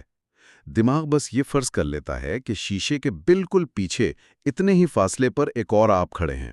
صحیح، ایک امیج بن جاتا ہے۔ میتھڈ آف امیجز بالکل یہی کام کرتا ہے۔ ہم اس دھاتی چادر کو ہٹا کر اس کی دوسری طرف بالکل اتنے ہی فاصلے پر ایک فرضی مائنس چارج یعنی امیج چارج رکھ دیتے ہیں، بالکل ویسے جیسے آئینے میں عکس ہوتا ہے۔ ایک منٹ، آپ کہہ رہے ہیں کہ دھات پر پھیلے ہوئے اربوں الیکٹرانز کی اس پیچیدہ فیلڈ کا حساب لگانے کی بجائے ہم صرف ایک فرضی جھوٹا چارج تصور کرتے ہیں؟ جی، صرف ایک چارج۔ اور اس ایک چارج سے جو جواب آتا ہے وہ بالکل وہی ہوتا ہے جو حقیقت میں اس پوری دھاتی چادر کی وجہ سے ہونا چاہیے تھا۔ یہ تو مطلب ایسا لگتا ہے جیسے ہم قدرت کے ساتھ دھوکہ کر رہے ہوں اور قدرت ہمیں اس کے پورے نمبر بھی دے رہی ہو۔ یہ سن کر واقعی ایسا ہی محسوس ہوتا ہے، لیکن ریاضیاتی طور پر وہ فرضی امیج چارج اس خلا میں بالکل وہی فیل پیدا کرتا ہے جو اس دھاتی چادر پر موجود چارجز پیدا کر رہے تھے۔ یہ طریقہ ہمیں سکھاتا ہے کہ بعض اوقات پیچیدہ ترین مسائل کا حل کسی بالکل مختلف زاویے سے سوچنے میں چھپا ہوتا ہے۔ بہت خوب۔ یہ سارا سفر چارجز کی کشش سے لے کر فیلڈز، کنڈکٹرز اور پھر ان امیج چارجز کے جادو تک، اس سب میں ایک چیز بار بار ابھر کر سامنے آ رہی ہے اور وہ ہے توانائی یا الیکٹروسٹیٹک انرجی۔ جی، توانائی بہت اہم موضوع ہے۔ یہ جو پورا نظام چل رہا ہے، چارجز جو ایک دوسرے کو دھکیل رہے ہیں یا کھینچ رہے ہیں، اس سب میں یہ توانائی آخر موجود کہاں ہوتی ہے؟ کہ کیا یہ ان الیکٹرانز اور پروٹونز کے اندر، ان کے جسم میں محفوظ ہوتی ہے؟ یہ وہ موڑ ہے جہاں ہماری عام فہم سوچ اور جدید فزکس میں بہت بڑا ٹکراؤ آتا ہے۔ ہم انسان سمجھتے ہیں کہ توانائی کسی مادے کے اندر ہونی چاہیے۔ ہاں، جیسے بیٹری کے اندر کیمیکلز میں ہوتی ہے۔ بالکل، لیکن الیکٹروسٹیٹکس میں ایسا نہیں ہے۔ جب ہم دو پازیٹیو چارجز کو زبردستی ایک دوسرے کے قریب لا کر کوئی سسٹم بناتے ہیں تو ہم جو کام کرتے ہیں وہ توانائی ان چارجز کے اندر نہیں بلکہ ان کے درمیان موجود الیکٹرک فیلڈ میں محفوظ ہو جاتی ہے۔ یعنی وہ توانائی بس خلا میں تیر رہی ہے؟ کیا اس کی کوئی عملی مثال ہے جو ہم روزمرہ زندگی میں دیکھتے ہوں؟ بالکل ہے، کیپیسیٹر اس کی بہترین مثال ہے۔ آپ کے پنکھے میں، کیمرے کی فلیش میں، ہر جگہ کیپیسیٹرز استعمال ہوتے ہیں۔ اچھا، تو کیپیسیٹر کے اندر بھی فیلڈ ہوتی ہے؟ جی، ایک کیپیسیٹر میں دو متوازی دھاتی پلیٹیں ہوتی ہیں، یعنی پیرالل پلیٹس، اور ان کے درمیان خلا یا کوئی انسولیٹر ہوتا ہے۔ جب ہم اسے بیٹری سے جوڑتے ہیں تو ایک پلیٹ پر پازیٹیو اور دوسری پر منفی چارج آ جاتا ہے، اور ان کے درمیان فیلڈ بن جاتی ہے۔ بالکل، ان پلیٹوں کے درمیان ایک بہت مضبوط الیکٹرک فیلڈ بن جاتی ہے۔ کیمرے کی فلیش کے لیے جو زبردست توانائی اچانک استعمال ہوتی ہے نا، وہ دراصل ان دو پلیٹوں کے درمیان موجود اسی غیر مرئی الیکٹرک فیلڈ کے اندر ہی محفوظ ہوتی ہے۔ تو اس کا مطلب ہے کہ جہاں جہاں فیلڈ ہے وہاں وہاں توانائی ہے، اور جتنی مضبوط فیلڈ ہوگی اتنی ہی زیادہ توانائی ہوگی۔ بالکل درست۔ لیکن اگر ہم اس اصول کو تھوڑا سا کھینچیں تو ایک بہت ہی گہرا اور پریشان کن سوال پیدا ہوتا ہے جس کا ذکر فائن مین نے بھی اپنے لیکچر میں کیا ہے۔ وہ کون سا سوال ہے؟ دیکھیں، ہم مانتے ہیں کہ الیکٹران ایک بنیادی ذرہ ہے، ایک پوائنٹ چارج ہے، یعنی اس کا کوئی حجم، کوئی سائز نہیں ہے، اس کا ریڈیس 0 ہے۔ جی، کلاسیکل فزکس کے مطابق تو الیکٹران بالکل ایک نقطہ ہی ہے۔ تو ذرا سوچئے، الیکٹران کی اپنی بھی ایک فیلڈ ہے۔ جیسے جیسے آپ الیکٹران کے قریب جاتے ہیں، کولمب کے قانون کے مطابق فاصلہ کم ہونے کی وجہ سے فیلڈ مضبوط ہوتی جاتی ہے۔ صحیح۔ اگر الیکٹران کا سائز 0 ہے تو جب ہم بالکل الیکٹران کے اوپر پہنچیں گے تو فاصلہ تو بالکل 0 ہو جائے گا نا۔ اور ریاضی میں جب ہم کسی چیز کو 0 سے تقسیم کرتے ہیں تو جواب لامحدود یعنی انفینٹی آتا ہے۔ جی، انفینٹی آ جاتا ہے۔ تو اس کا مطلب تو یہ ہوا کہ ایک اکلوتے الیکٹران کی اپنی فیلڈ میں جو توانائی ہے وہ لامحدود ہونی چاہیے۔ آپ نے سیدھا کلاسیکی فزکس کی دکھتی رگ پر ہاتھ رکھ دیا ہے۔ اسے الیکٹران کی سیلف انرجی پرابلم یا لامحدود توانائی کا تضاد کہتے ہیں۔ تو یہ تو بہت بڑا مسئلہ ہے فزکس کے لیے۔ بہت بڑا مسئلہ ہے۔ اگر الیکٹران کی الیکٹروسٹیٹک توانائی لامحدود ہے تو آئنسٹائن کی مشہور مساوات E=mc² کے مطابق اس کا ماس بھی لامحدود ہونا چاہیے۔ لیکن ایسا تو نہیں ہے۔ بالکل نہیں ہے۔ ہم تو روزانہ لیبارٹری میں الیکٹران کا ماس ناپتے ہیں اور وہ انتہائی کم اور سب سے بڑھ کر ایک محدود یعنی فائنائٹ نمبر ہوتا ہے۔ تو پھر فزکس دانوں نے اس ناممکن صورتحال، اس لامحدود توانائی کے پاگل پن کو کیسے حل کیا؟ سچائی یہ ہے کہ کلاسیکی فزکس اسے کبھی حل کر ہی نہیں پائی۔ یہ اصول ایک خاص حد پر جا کر مکمل طور پر ٹوٹ گیا۔ پھر کیا ہوا؟ اس تضاد نے سائنسدانوں کو یہ ماننے پر مجبور کر دیا کہ ہماری کلاسیکی سمجھ بوجھ جو بڑے فاصلوں پر تو جادو کی طرح کام کرتی ہے، وہ انتہائی چھوٹے یعنی ایٹمی فاصلوں پر جا کر بالکل ناکام ہو جاتی ہے۔ اس مسئلے نے ایک بحران پیدا کیا اور اسی بحران سے فزکس کا ایک بالکل نیا باب شروع ہوا جسے ہم کوانٹم الیکٹرو ڈائنامکس یا QED کہتے ہیں۔ اوہ، تو وہاں سے کوانٹم فزکس کا راستہ کھلا۔ جی، کوانٹم لیول پر ہمیں یہ ماننا پڑا کہ فیلڈز اور چارجز بالکل ویسے برتاؤ نہیں کرتے جیسا کہ کولم اور گاؤس کے قانون ہمیں بتاتے ہیں۔ تو گویا یہ ناکامی فزکس کے اختتام کی بجائے ایک نئی شروعات ثابت ہوئی۔ اگر ہم آج کے اس پورے گہرے مطالعے کو سمیٹیں تو یہ کتنا حیران انگیز سفر رہا ہے۔ واقعی ہم نے دو چارجز کے درمیان کھینچتان سے بات شروع کی، پھر ہم نے دیکھا کہ کیسے خلا واقعی خالی نہیں ہے بلکہ الیکٹرک فیلڈز کا ایک سمندر ہے۔ گاؤس کے قانون نے ہمیں سکھایا کہ فطرت اتنی پیچیدگی کے اندر بھی کتنی سادگی چھپائے ہوئے ہے۔ ہم نے کنڈکٹرز کو ایک سفارتکار کی طرح فیلڈز کو ختم کرتے دیکھا، فیریڈے کیج کی حفاظت کو سمجھا اور میتھڈ آف امیجز کے اس ریاضیاتی دھوکے کو سراہا، اور آخر میں ہم نے یہ دریافت کیا کہ توانائی مادے کے اندر نہیں بلکہ اس کے ارد گرد کی فیلڈ میں موجود ہوتی ہے۔ اور سب سے بڑی بات یہ کہ ہم نے یہ سیکھا کہ ہمارے علم کی ہمیشہ ایک حد ہوتی ہے۔ جب ہم چیزوں کو بہت قریب سے دیکھنے کی کوشش کرتے ہیں تو پرانے قانون ٹوٹ جاتے ہیں اور ہمیں کائنات کو مزید بہتر سمجھنے کے لیے نئے اصول بنانے پڑتے ہیں۔ بالکل درست۔ اور اسی سوچ کے ساتھ میں آج کے سیشن کا اختتام اپنے سننے والوں کے ذہنوں میں ایک ایسا سوال چھوڑ کر کروں گی جو آپ کو کافی دیر تک سوچنے پر مجبور کر دے گا۔ وہ کیا ہے؟ ہم نے ابھی بات کی کہ اگر الیکٹران کو ایک صفر حجم کا ذرہ مانا جائے تو ریاضی کے مطابق اس کی توانائی لامحدود ہو جاتی ہے، جو کہ حقیقت میں ناممکن ہے۔ تو یہ سوچنے کی بات ہے کہ کیا ایسا ہو سکتا ہے کہ الیکٹران دراصل کوئی نقطہ نہ ہو، بلکہ اس کا کوئی انتہائی چھوٹا لیکن مخصوص سائز ہو، جسے ہم آج تک اپنی جدید ترین ٹیکنالوجی حتیٰ کہ پارٹیکل ایکسلریٹر سے بھی ناپ نہیں سکے ہیں؟ یا پھر کائنات کے بنیادی ذرات اور فیلڈز کے بارے میں ہماری سمجھ بوجھ کے بنیادی ڈھانچے میں ہی کوئی ایسی خامی موجود ہے جس کا حتمی جواب شاید آج کی نہیں بلکہ مستقبل کی کوئی بالکل نئی فزکس دے سکے؟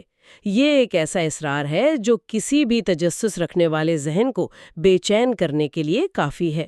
اگلے حصے میں ہم میگنیٹزم اور الیکٹرو میگنیٹک انڈکشن کے اصولوں کو سمجھیں گے۔ یہ حصہ نمبر 3 ہے۔ اس حصے میں ہم میگنیٹزم اور الیکٹرو میگنیٹک انڈکشن کے بنیادی اصول سیکھیں گے۔ اور یہ اصول واقعی ہماری کائنات کی پوری بنیاد کو سمجھنے کے لیے بہت بالکل۔ اور میں ذرائع کا مطالعہ کرتے ہوئے بس یہی سوچ رہی تھی کہ کیا یہ ماننا ممکن ہے کہ آسمان پر چمکنے والی ہیبت ناک بجلی اور ہمارے فریج کے دروازے پر چپکا ہوا ایک عام سا بے جان سا مغناطیس دراصل ایک ہی جادوگر کے دو مختلف بحروپ ہیں؟ ہاں، بظاہر تو ان میں کوئی تعلق نظر ہی نہیں آتا۔ بالکل نہیں آتا۔ ایک طرف آسمان سے گرتی ہوئی لاکھوں وولٹ کی طاقت ہے جو پل بھر میں سب کچھ راکھ کر سکتی ہے، اور دوسری طرف ایک چھوٹا سا خاموش ٹکڑا ہے جو محض ایک کاغذ کو فریج کے ساتھ چپکائے رکھنے کا کام کرتا ہے۔ صحیح بات ہے۔ لیکن جب ہم کائنات کے گہرے رازوں پر غور کرتے ہیں نا، تو یہ دونوں بظاہر مختلف چیزیں ایک ہی سکے کے دو رخ ثابت ہوتی ہیں۔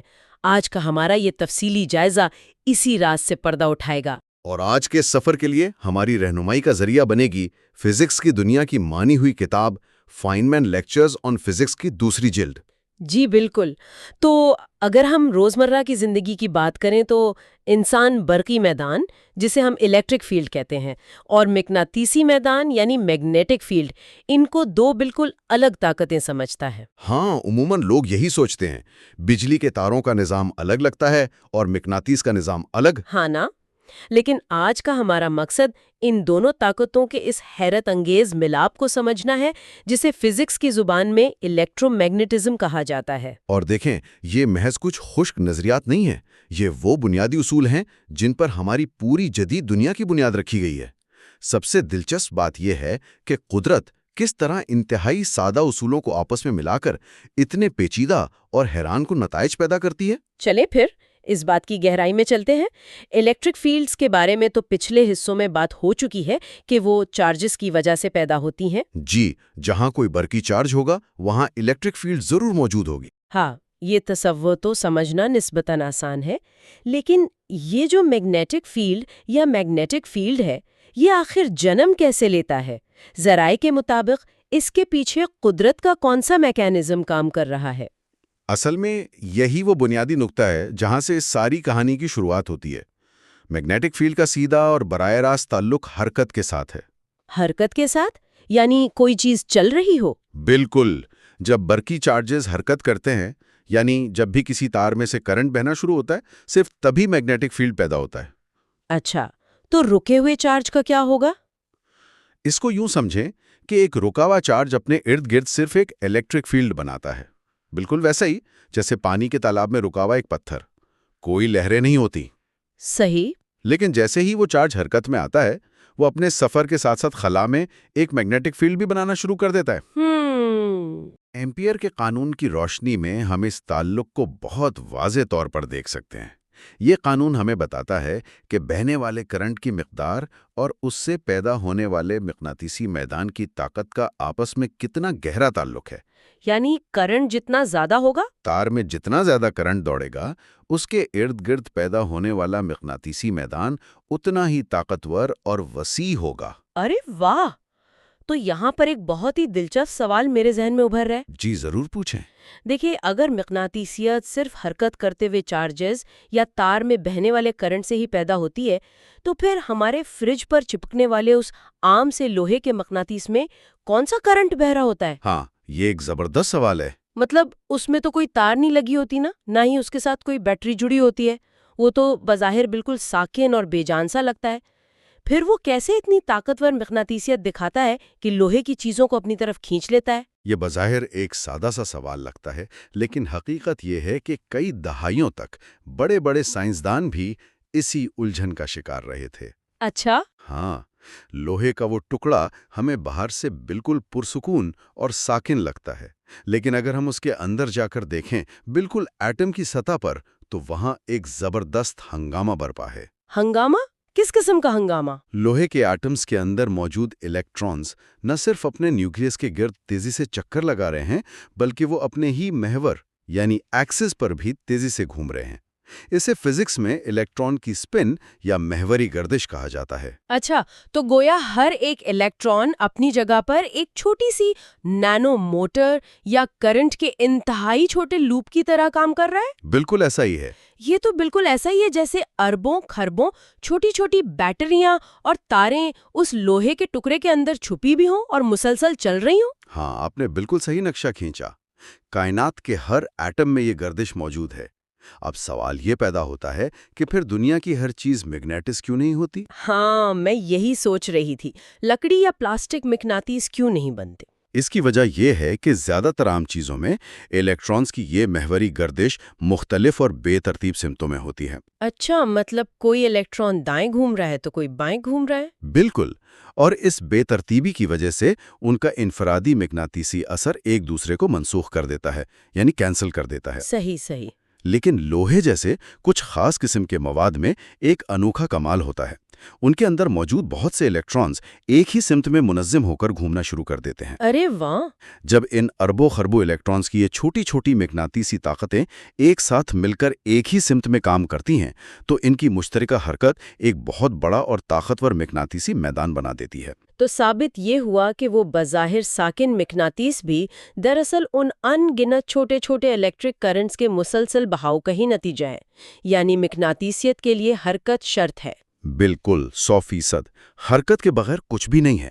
یہ حقیقت واقعی حیران کن ہے کہ بظاہر رکی ہوئی اور بے جان چیز کے اندر بھی کتنی زبردست حرکت چھپی ہوئی ہے۔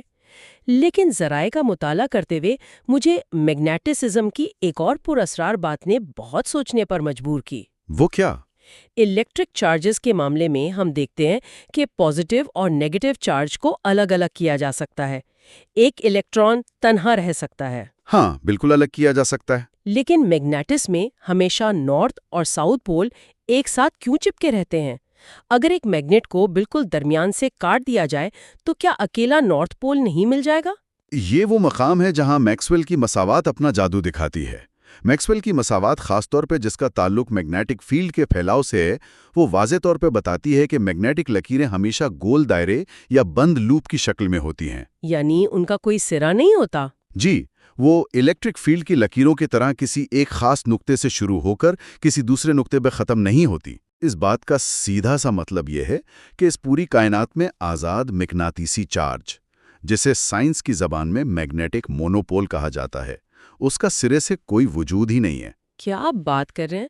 مطلب ہم جتنا مرضی کاٹ لیں؟ ہاں، آپ اس مقناطیس کو جتنا مرضی چھوٹا کاٹتے جائیں، یہاں تک کہ آپ اسے کاٹتے کاٹتے ایک ایٹم تک بھی پہنچ جائیں، تب بھی ہر چھوٹے ٹکڑے کا اپنا ایک نیا نارتھ اور ایک ساؤتھ پول بن جائے گا۔ اچھا، کیونکہ کرنٹ گھوم رہا ہے نا؟ بالکل، جیسا کہ ہم نے ابھی بات کی، مقناطیسیت دراصل کرنٹ کے گھومنے کا نام ہے، اور ایک گھومتا ہوا کرنٹ یا لوپ ہمیشہ دو مختلف رخ بنائے گا۔ صحیح۔ ایک رخ جہاں سے لکیریں باہر نکلتی محسوس ہوں گی، اور دوسرا رخ جہاں سے وہ واپس اندر جاتی محسوس ہوں گی۔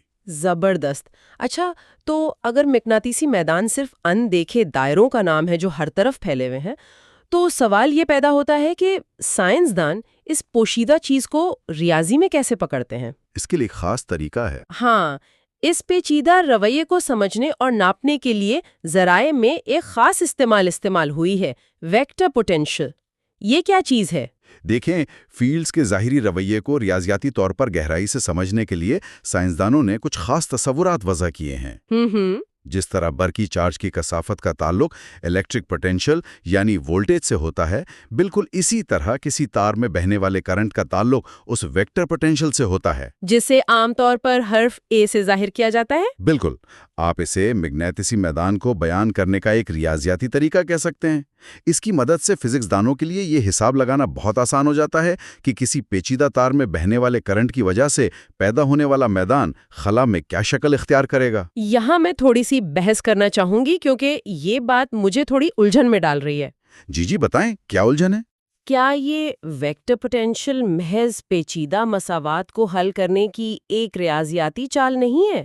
میرا مطلب ہے، جب اصل ظاہری فورس تو میگنیٹک میدان لگا رہا ہے، تو ایک ایسی چیز کے بارے میں اتنی بحث کیوں کی جائے جو بظاہر جسمانی طور پر وجود ہی نہیں رکھتی؟ یہ ایک بہت ہی گہرا نکتہ ہے۔ مطلب یہ تو ایسے ہی ہے جیسے ہم کسی چیز کے سائے کا مطالعہ کر رہے ہوں، اس کی پیمائش کر رہے ہوں، جبکہ اصل طاقتور چیز خود میگنیٹک میدان ہو۔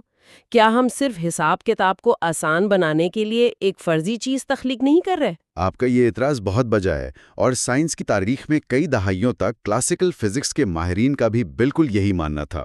وہ بھی یہی سمجھتے تھے کہ ویکٹر پوٹینشل صرف حساب کتاب کو آسان بنانے کا ایک فرضی ہتھ کنڈا ہے۔ اچھا، تو کیا ایسا نہیں ہے؟ اصل میں جب جدید فزکس، خاص طور پر کوانٹم میکینکس کی پراسرار دنیا میں قدم رکھا گیا، تو کہانی نے ایک بالکل ہی نیا اور حیران کن موڑ لیا۔ کوانٹم میکینکس میں؟ جی ہاں، کوانٹم کی دنیا میں آ کر یہ ویکٹر پوٹینشل محض ایک ریاضیاتی سایہ نہیں رہتا، بلکہ یہ ایک ٹھوس طبعی حقیقت بن کر سامنے آتا ہے۔ یہاں آ کر بات انتہائی دلچسپ ہو جاتی ہے۔ میں یہ سمجھنا چاہوں گی کہ کوانٹم میکینکس میں ایسا کیا الگ ہوتا ہے جو اس سائے کو حقیقت بنا دیتا ہے؟ دیکھیے، کوانٹم میکینکس ہمیں بتاتی ہے کہ فیلڈز صرف وہ نہیں ہیں جو ظاہری طور پر نظر آتی ہیں یا جو سیدھی فورس لگاتی ہیں۔ ذرائع میں ایک انتہائی کمال کی مثال دی گئی ہے۔ ہاں، میں سن رہی ہوں۔ فرض کریں کہ ایک ایسی جگہ ہے جہاں مغناطیسی میدان بالکل مکمل طور پر صفر ہے۔ صحیح، صفر ہے؟ یعنی کلاسیکل فزکس کے پرانے اصولوں کے مطابق وہاں مغناطیسیت کا کوئی اثر، کوئی دھکا، کوئی فورس نہیں ہونی چاہیے۔ بالکل، جب میدان ہی نہیں تو فورس کہاں سے آئے گی؟ لیکن اگر اس صفر مغناطیسی میدان والی جگہ پر ویکٹر پوٹینشل موجود ہو اور وہاں سے ہم کچھ الیکٹرانز کو گزاریں، تو کیا ہوگا؟ تو حیران کن طور پر وہ ویکٹر پوٹینشل ان الیکٹرانز کے فیس کو تبدیل کر دیتا ہے۔ ایک منٹ رکیے، فیز کی تبدیلی سے کیا مراد ہے؟ اسے تھوڑا آسان الفاظ میں سمجھیں۔ ہاں، میں بتاتا ہوں۔ کیا اسے یوں سمجھا جا سکتا ہے جیسے دو گاڑیاں بالکل ایک جیسی رفتار سے ساتھ ساتھ چل رہی ہوں، لیکن ایک اچانک کسی پوشیدہ چیز کی وجہ سے تھوڑی سی آگے یا پیچھے ہو جائے، حالانکہ اس پر کوئی ظاہری دھکا نہیں لگا؟ بالکل درست، یہی وہ حیرت انگیز پہلو ہے۔ آپ نے بہت اچھی مثال دی۔ کوانٹم دنیا میں الیکٹرانز کو ذرات کے ساتھ ساتھ لہروں یا ویوز کے طور پر بھی دیکھا جاتا ہے۔ اچھا، لہروں کی طرح۔ جب الیکٹرانز کی دو لہریں ایک ساتھ سفر کر رہی ہوں اور اچانک ان میں سے ایک کی تال یا ردم تھوڑا سا بدل جائے، جیسے آپ کی گاڑیوں کی مثال میں ایک کا آگے ہو جانا، تو اسے فیز کی تبدیلی کہتے ہیں۔ ارے واہ! یہ اس بات کا ناقابل تردید ثبوت ہے کہ فیلڈز اور یہ پوٹینشل صرف ہمارے ذہن کی اختراع یا حساب کتاب کے فارمولے نہیں ہیں، بلکہ یہ کائنات کی ساخت کا حقیقی اور بنیادی حصہ ہیں۔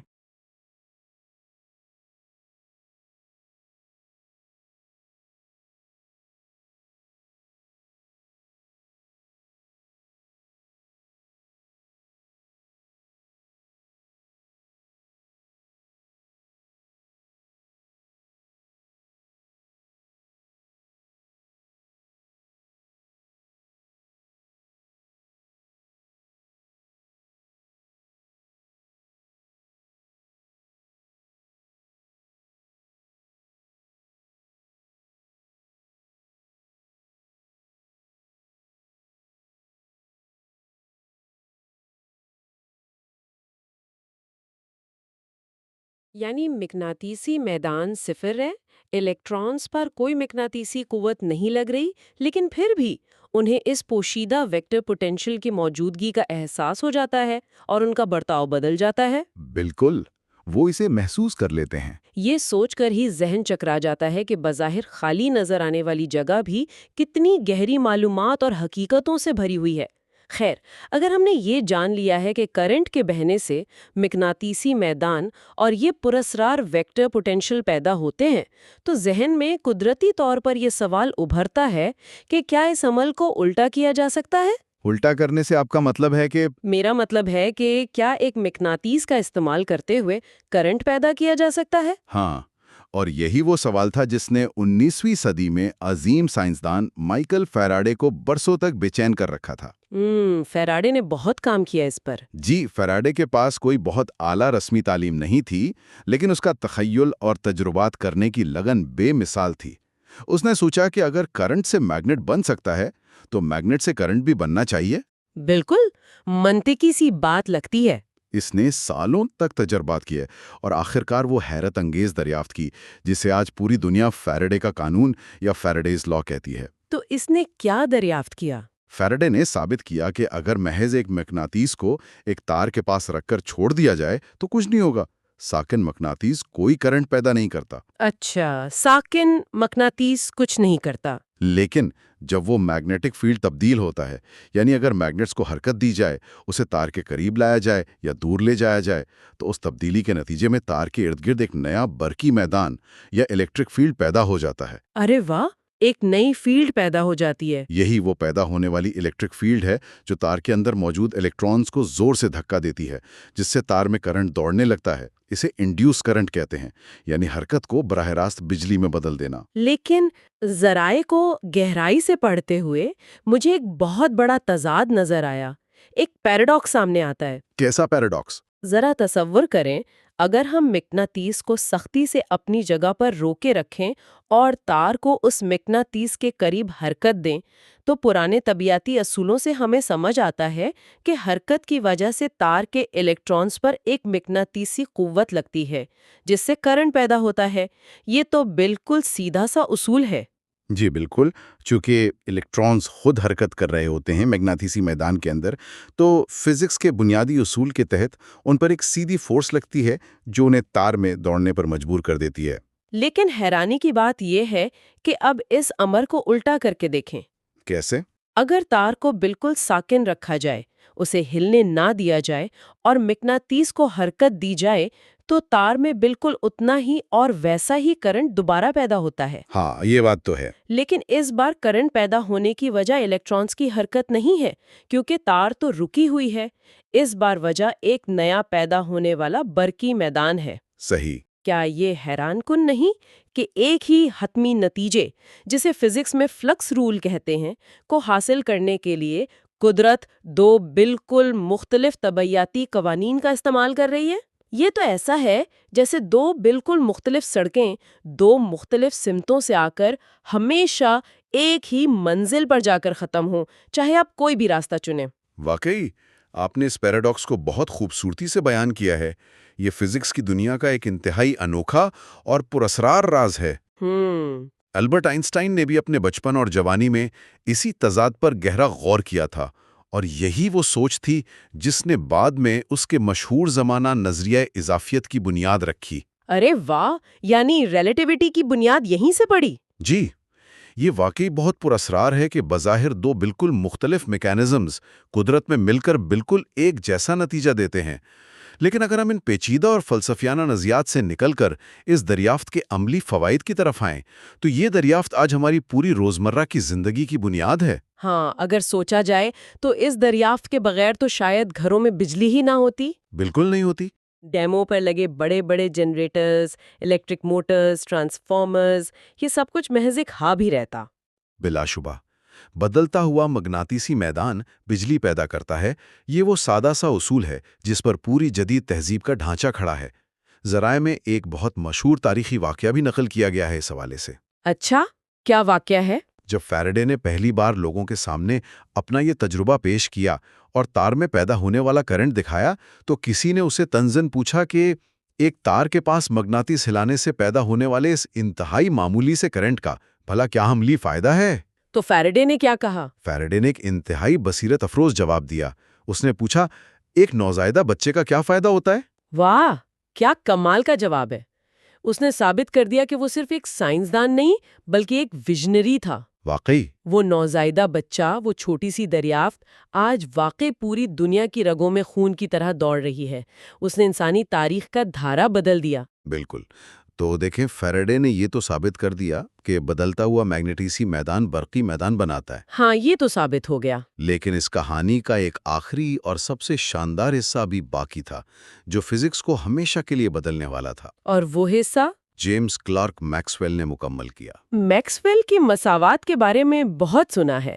اس نے اس کہانی میں ایسا کیا نیا رنگ بھرا جس نے سب کچھ مکمل کر دیا؟ میکسویل کی مساوات دراصل برقی اور میگنیٹیسی قوانین کا ایک مکمل، جامع اور انتہائی خوبصورت نظام ہے۔ اچھا، میکسویل نے صرف پرانے بکھرے ہوئے قوانین کو اکٹھا ہی نہیں کیا بلکہ اس نے ایک ایسا نیا پہلو سامنے لایا جس نے اس کہانی کی آخری کڑی کو جوڑ دیا۔ وہ کیا پہلو تھا؟ دیکھیں، فیراڈے نے بتایا تھا کہ بدلتا ہوا میگنیٹیسی میدان برقی میدان بناتا ہے۔ میکسویل نے ریاضی کی مدد سے یہ ثابت کیا کہ یہ عمل صرف یک طرفہ نہیں ہے بلکہ یہ ایک دو طرفہ عمل ہے۔ دو طرفہ عمل مطلب؟ اس نے حساب لگا کر دنیا کو حیران کر دیا کہ بالکل اسی طرح ایک بدلتا ہوا برقی میدان بھی پلٹ کر نیا مغناطیسی میدان پیدا کرے گا۔ ایک منٹ، تو کیا آپ یہ کہہ رہے ہیں کہ یہ دونوں فیلڈز ایک طرح سے ایک دوسرے کی بیٹری بن جاتی ہیں؟ بالکل بالکل۔ یعنی ایک فیلڈ بدلتی ہے تو وہ دوسری کو جنم دیتی ہے، اور جب دوسری فیلڈ بدلتی ہے تو وہ پلٹ کر پہلی کو دوبارہ بنا دیتی ہے۔ آپ نے اس کی بالکل درست تصویر کشی کی ہے۔ یہ واقعی ایک دوسرے کی بیٹری بننے جیسا ہی عمل ہے۔ یہ ایک ابدی رقص کی طرح ہے جہاں دونوں ایک دوسرے کو سہارا دیتے ہیں۔ بدلتی ہوئی الیکٹرک فیلڈ میگنیٹک فیلڈ پیدا کرتی ہے اور بدلتی ہوئی میگنیٹک فیلڈ الیکٹرک فیلڈ کو جنم دیتی ہے۔ اس تصور سے ذہن میں ایک بہت ہی گہرا اور بنیادی سوال پیدا ہوتا ہے۔ جی پوچھیں۔ فرض کریں ہم نے اس ابتدائی تار یا اس حرکت کرتے ہوئے چارج کو ہی مکمل طور پر ہٹا دیا جہاں سے یہ سالہ عمل شروع ہوا تھا، تو کیا ان کا منبع یعنی سورس ختم ہونے کے بعد یہ دونوں میدان بھی فوراً دم توڑ دیں گے؟ کیا ان کا وجود مٹ جائے گا؟ میکسویل کی مساوات کا سب سے بڑا، سب سے انقلابی جادو یہی ہے کہ ایسا بالکل نہیں ہوتا۔ ایسا نہیں ہوتا؟ تو پھر کیا ہوتا ہے؟ جب یہ عمل ایک بار شروع ہو جاتا ہے تو یہ فیلڈز اپنے ماخذ یا سورس کے محتاج نہیں رہتے۔ ارے واہ! یہ فیلڈز اس تار یا چارج کو چھوڑ کر خلا میں آزادانہ طور پر اپنا سفر شروع کر دیتی ہیں۔ ایک فیلڈ دوسری کو بناتی ہے اور دوسری پہلی کو زندہ رکھتی ہے؟ اور وہ یوں ہی چلتی رہتی ہیں۔ جی ہاں، یہ دونوں ایک دوسرے کو سہارا دیتے ہوئے روشنی کی رفتار سے کائنات میں آگے بڑھتے چلے جاتے ہیں۔ در حقیقت میکسویل نے جب ان لہروں کی رفتار کا حساب لگایا تو وہ بالکل روشنی کی رفتار کے برابر نکلی۔ کیا کمال کی بات ہے! ذرائع میں ماہر طبیعت فائن مین کی ایک انتہائی خوبصورت اور فلسفیانہ تشبیہ دی گئی ہے جو اس پورے عمل کو ایک جملے میں سمیٹ لیتی ہے۔ وہ کہتے ہیں، کیڑا اب تتلی بن چکا ہے۔ واہ! کیڑا تتلی بن چکا ہے، کتنی گہری اور بامنی تشبیہ ہے نا؟ یعنی وہ تار اور کرنٹ تو محض ایک خول تھا جس کے اندر یہ فیلڈز پل رہی تھیں، اور پھر وہ اس خول سے نکل کر تتلی کی طرح ہمیشہ کے لیے کائنات کے سفر پر اڑ گئیں۔ وہ فیلڈز اب برقی و مغناطیسی لہریں یا الیکٹرو میگنیٹک ویوز بن کر ہر طرف موجود ہے۔ جی ہاں، اور جب انسان ان پیچیدہ چیزوں کے درمیان موجود اس خوبصورت ربط کو سمجھ لیتا ہے تبھی کائنات کی اصل ساخت واضح ہونا شروع ہوتی ہے۔ آج کے اس تفصیلی جائزے سے یہ بات پوری طرح واضح ہو جاتی ہے کہ برقی اور مقناطیسی میدان کوئی دو الگ الگ چیزیں نہیں ہیں بلکہ ایک ہی حقیقت کے دو مختلف نام ہیں۔ بالکل، ہم نے یہی ثابت کیا ہے۔ انسان جب اپنے ارد گرد کی دنیا پر غور کرتا ہے، کمرے میں جلتی ہوئی روشنی، موبائل فون کے سگنلز، وائی فائی کی لہریں اور حتیٰ کہ انسانی جسم سے نکلنے والی حرارت کی لہریں، تو یہ سب کچھ دراصل کیا ہے؟ یہ سب اسی تتلی کی اڑان ہے۔ بالکل۔ یہ وہی برقی اور مقناطیسی فیلڈز ہیں جو خلا میں ایک دوسرے کو بناتے اور سہارا دیتے ہوئے سفر کر رہی ہیں، اور آج کی اس حیرت انگیز گفتگو کے اختتام پر ایک خیال ذہن کو جھنجھوڑ دیتا ہے اور گہرا غور کرنے پر مجبور کرتا ہے۔ وہ کیا خیال ہے؟ اگر مقناطیسیت محض ایک الیکٹرک فیلڈ ہی ہے جسے کسی حرکت کرتے ہوئے فریم سے دیکھا جا رہا ہے، تو کیا اس کا مطلب یہ نہیں کہ اس کائنات میں چیزوں کا وجود اور ان کی حقیقت صرف اس بات پر منحصر ہے کہ دیکھنے والا خود کس رفتار سے حرکت کر رہا ہے؟ یہ تو آپ سیدھا نظریہ اضافیت کی طرف جا رہی ہیں۔ جی ہاں، یہ نظریہ اضافیت کی طرف ایک ایسا اشارہ ہے جو یہ سوچنے پر مجبور کر دیتا ہے کہ جو چیز ایک کے لیے ایک طاقتور مقناطیسی میدان ہے، وہ شاید کسی تیز رفتار سے گزرتے ہوئے مسافر کے لیے محض ایک سادہ سا برقی میدان ہو۔ کیا اس کائنات کی حقیقت واقعی اتنی ہی اضافی یا ریلیٹیو ہے؟ یہ ایک ایسا راز ہے جو کائنات کے بارے میں تمام پرانے تصورات کو ہلا کے رکھ دیتا ہے۔ اگلے حصے میں ہم الیکٹرو میگنیٹک ویوز اور میٹر کے اندر فیلڈز کے اثرات کو سمجھیں گے۔ یہ حصہ نمبر 4 ہے۔ اس آخری حصے میں ہم الیکٹرو میگنیٹک ویوز اور میٹر کے اندر ان کے اثرات کو سمجھیں گے۔ ذرا تصور کریں کہ ایک پرسکون تالاب میں آپ نے پتھر پھینکا ہے اور لہریں پیدا ہو رہی ہیں۔ ہاں بالکل، یا پھر وہ روشنی جو کھربوں کلومیٹر دور ستاروں کا سفر کر کے ہماری آنکھوں تک پہنچتی ہے۔ بالکل، اور اگر میں کہوں کہ ایک عام سے مغناطیس کی لوہے کو کھینچنے والی پراسرار قوت اور زلزلے کی وہ خوفناک لہریں جو پوری زمین کو ہلا کر رکھ دیتی ہیں، یہ سب آپس میں جڑے ہوئے ہیں۔ ہاں، یعنی یہ تمام بظاہر مختلف نظر آنے والے مظاہر دراصل ایک ہی ریاضیاتی اصول اور ایک ہی کائناتی زبان کے پابند ہے۔ میرے خیال میں یہ سائنس کی سب سے بڑی اور خوبصورت سچائی ہے۔ یہ واقعی ایک بہت ہی گہری بات ہے، اور آج کے ہمارے مطالعے کا تو فوکس ہی یہی ہے۔ جی، آج کے اس گہرے مطالعے کا بنیادی مقصد فائنمین لیکچرز آن فزکس یعنی والیوم 2 کے نوٹس اور اس کے اہم ترین ابواب کا نچوڑ نکالنا ہے۔ ہمارا مشن اس کائناتی وحدت کو بے نقاب کرنا ہے جہاں فزکس کے مختلف شعبے آپس میں ایک ہی دھاگے سے جڑے ہوئے نظر آتے ہیں۔ یہ ایک بہت ہی شاندار اور وسیع کینوس ہے جس پر آج ہم بات کرنے والے ہیں، اور دیکھیں، اس کائناتی دھاگے کو سمجھنے کے لیے ہمارا نقطۂ آغاز میکسویل کی مساوات یعنی میکسویلز ایکویشنز ہوں گی۔ اچھا، تو ہم مساوات سے شروع کر کے مادے کی طرف جائیں گے؟ بالکل، ہم دیکھیں گے کہ کس طرح میکسویل نے روشنی کے راز کو فیلڈز کی زبان میں بیان کیا، اور پھر ہم اس نظریے کو خلا کی وسعتوں سے نکال کر ٹھوس مادے یعنی میٹر کے اندر لے کر جائیں گے۔ تو ہم یہ سمجھیں گے کہ جب یہ لہریں عام چیزوں سے ٹکراتی ہیں تو کیا ہوتا ہے؟ جی، ہم تجزیہ کریں گے کہ جب یہ برقی اور میگنیٹک فیلڈ ایٹموں اور مالیکیولز کے پیچیدہ جنگل سے گزرتے ہیں تو کس طرح کے حیرت انگیز طبعی مظاہر جنم لیتے ہیں۔ ارے واہ! میکسویل کے کام کو اگر ہم اس کے بنیادی جوہر تک سکیڑیں تو انہوں نے خلا میں ایک ایسی خود کفیل یعنی سیلف سسٹیننگ حرکت کو دریافت کیا تھا جو اس سے پہلے کبھی نہیں سوچی گئی تھی۔ ہاں، روشنی کی حرکت۔ بالکل، انہوں نے ثابت کیا کہ جب ایک الیکٹرک فیلڈ تبدیل ہوتی ہے تو وہ خلا میں محض غائب نہیں ہوتی، بلکہ وہ اپنے زاویہ قائمہ پر یعنی بالکل پرپینڈیکولر ایک میگنیٹک فیلڈ کو جنم دیتی ہے۔ اور پھر جب وہ میگنیٹک فیلڈ تبدیل ہوتی ہے تو وہ واپس ایک الیکٹرک فیلڈ کو پیدا کرتی ہے۔ صحیح، یہ دونوں ایک دوسرے کو مسلسل بناتے ہوئے روشنی کی رفتار سے آگے بڑھتے ہیں، یعنی روشنی دراصل اسی عمل کا نام ہے نا؟ بالکل ایسا ہی ہے، اور اس ریاضیاتی دریافت کی سب سے دلچسپ بات یہ ہے کہ یہ لہریں مختلف شکلوں میں سفر کر سکتی ہیں، مثال کے طور پر پلین ویوز اور اسفیریکل ویوز۔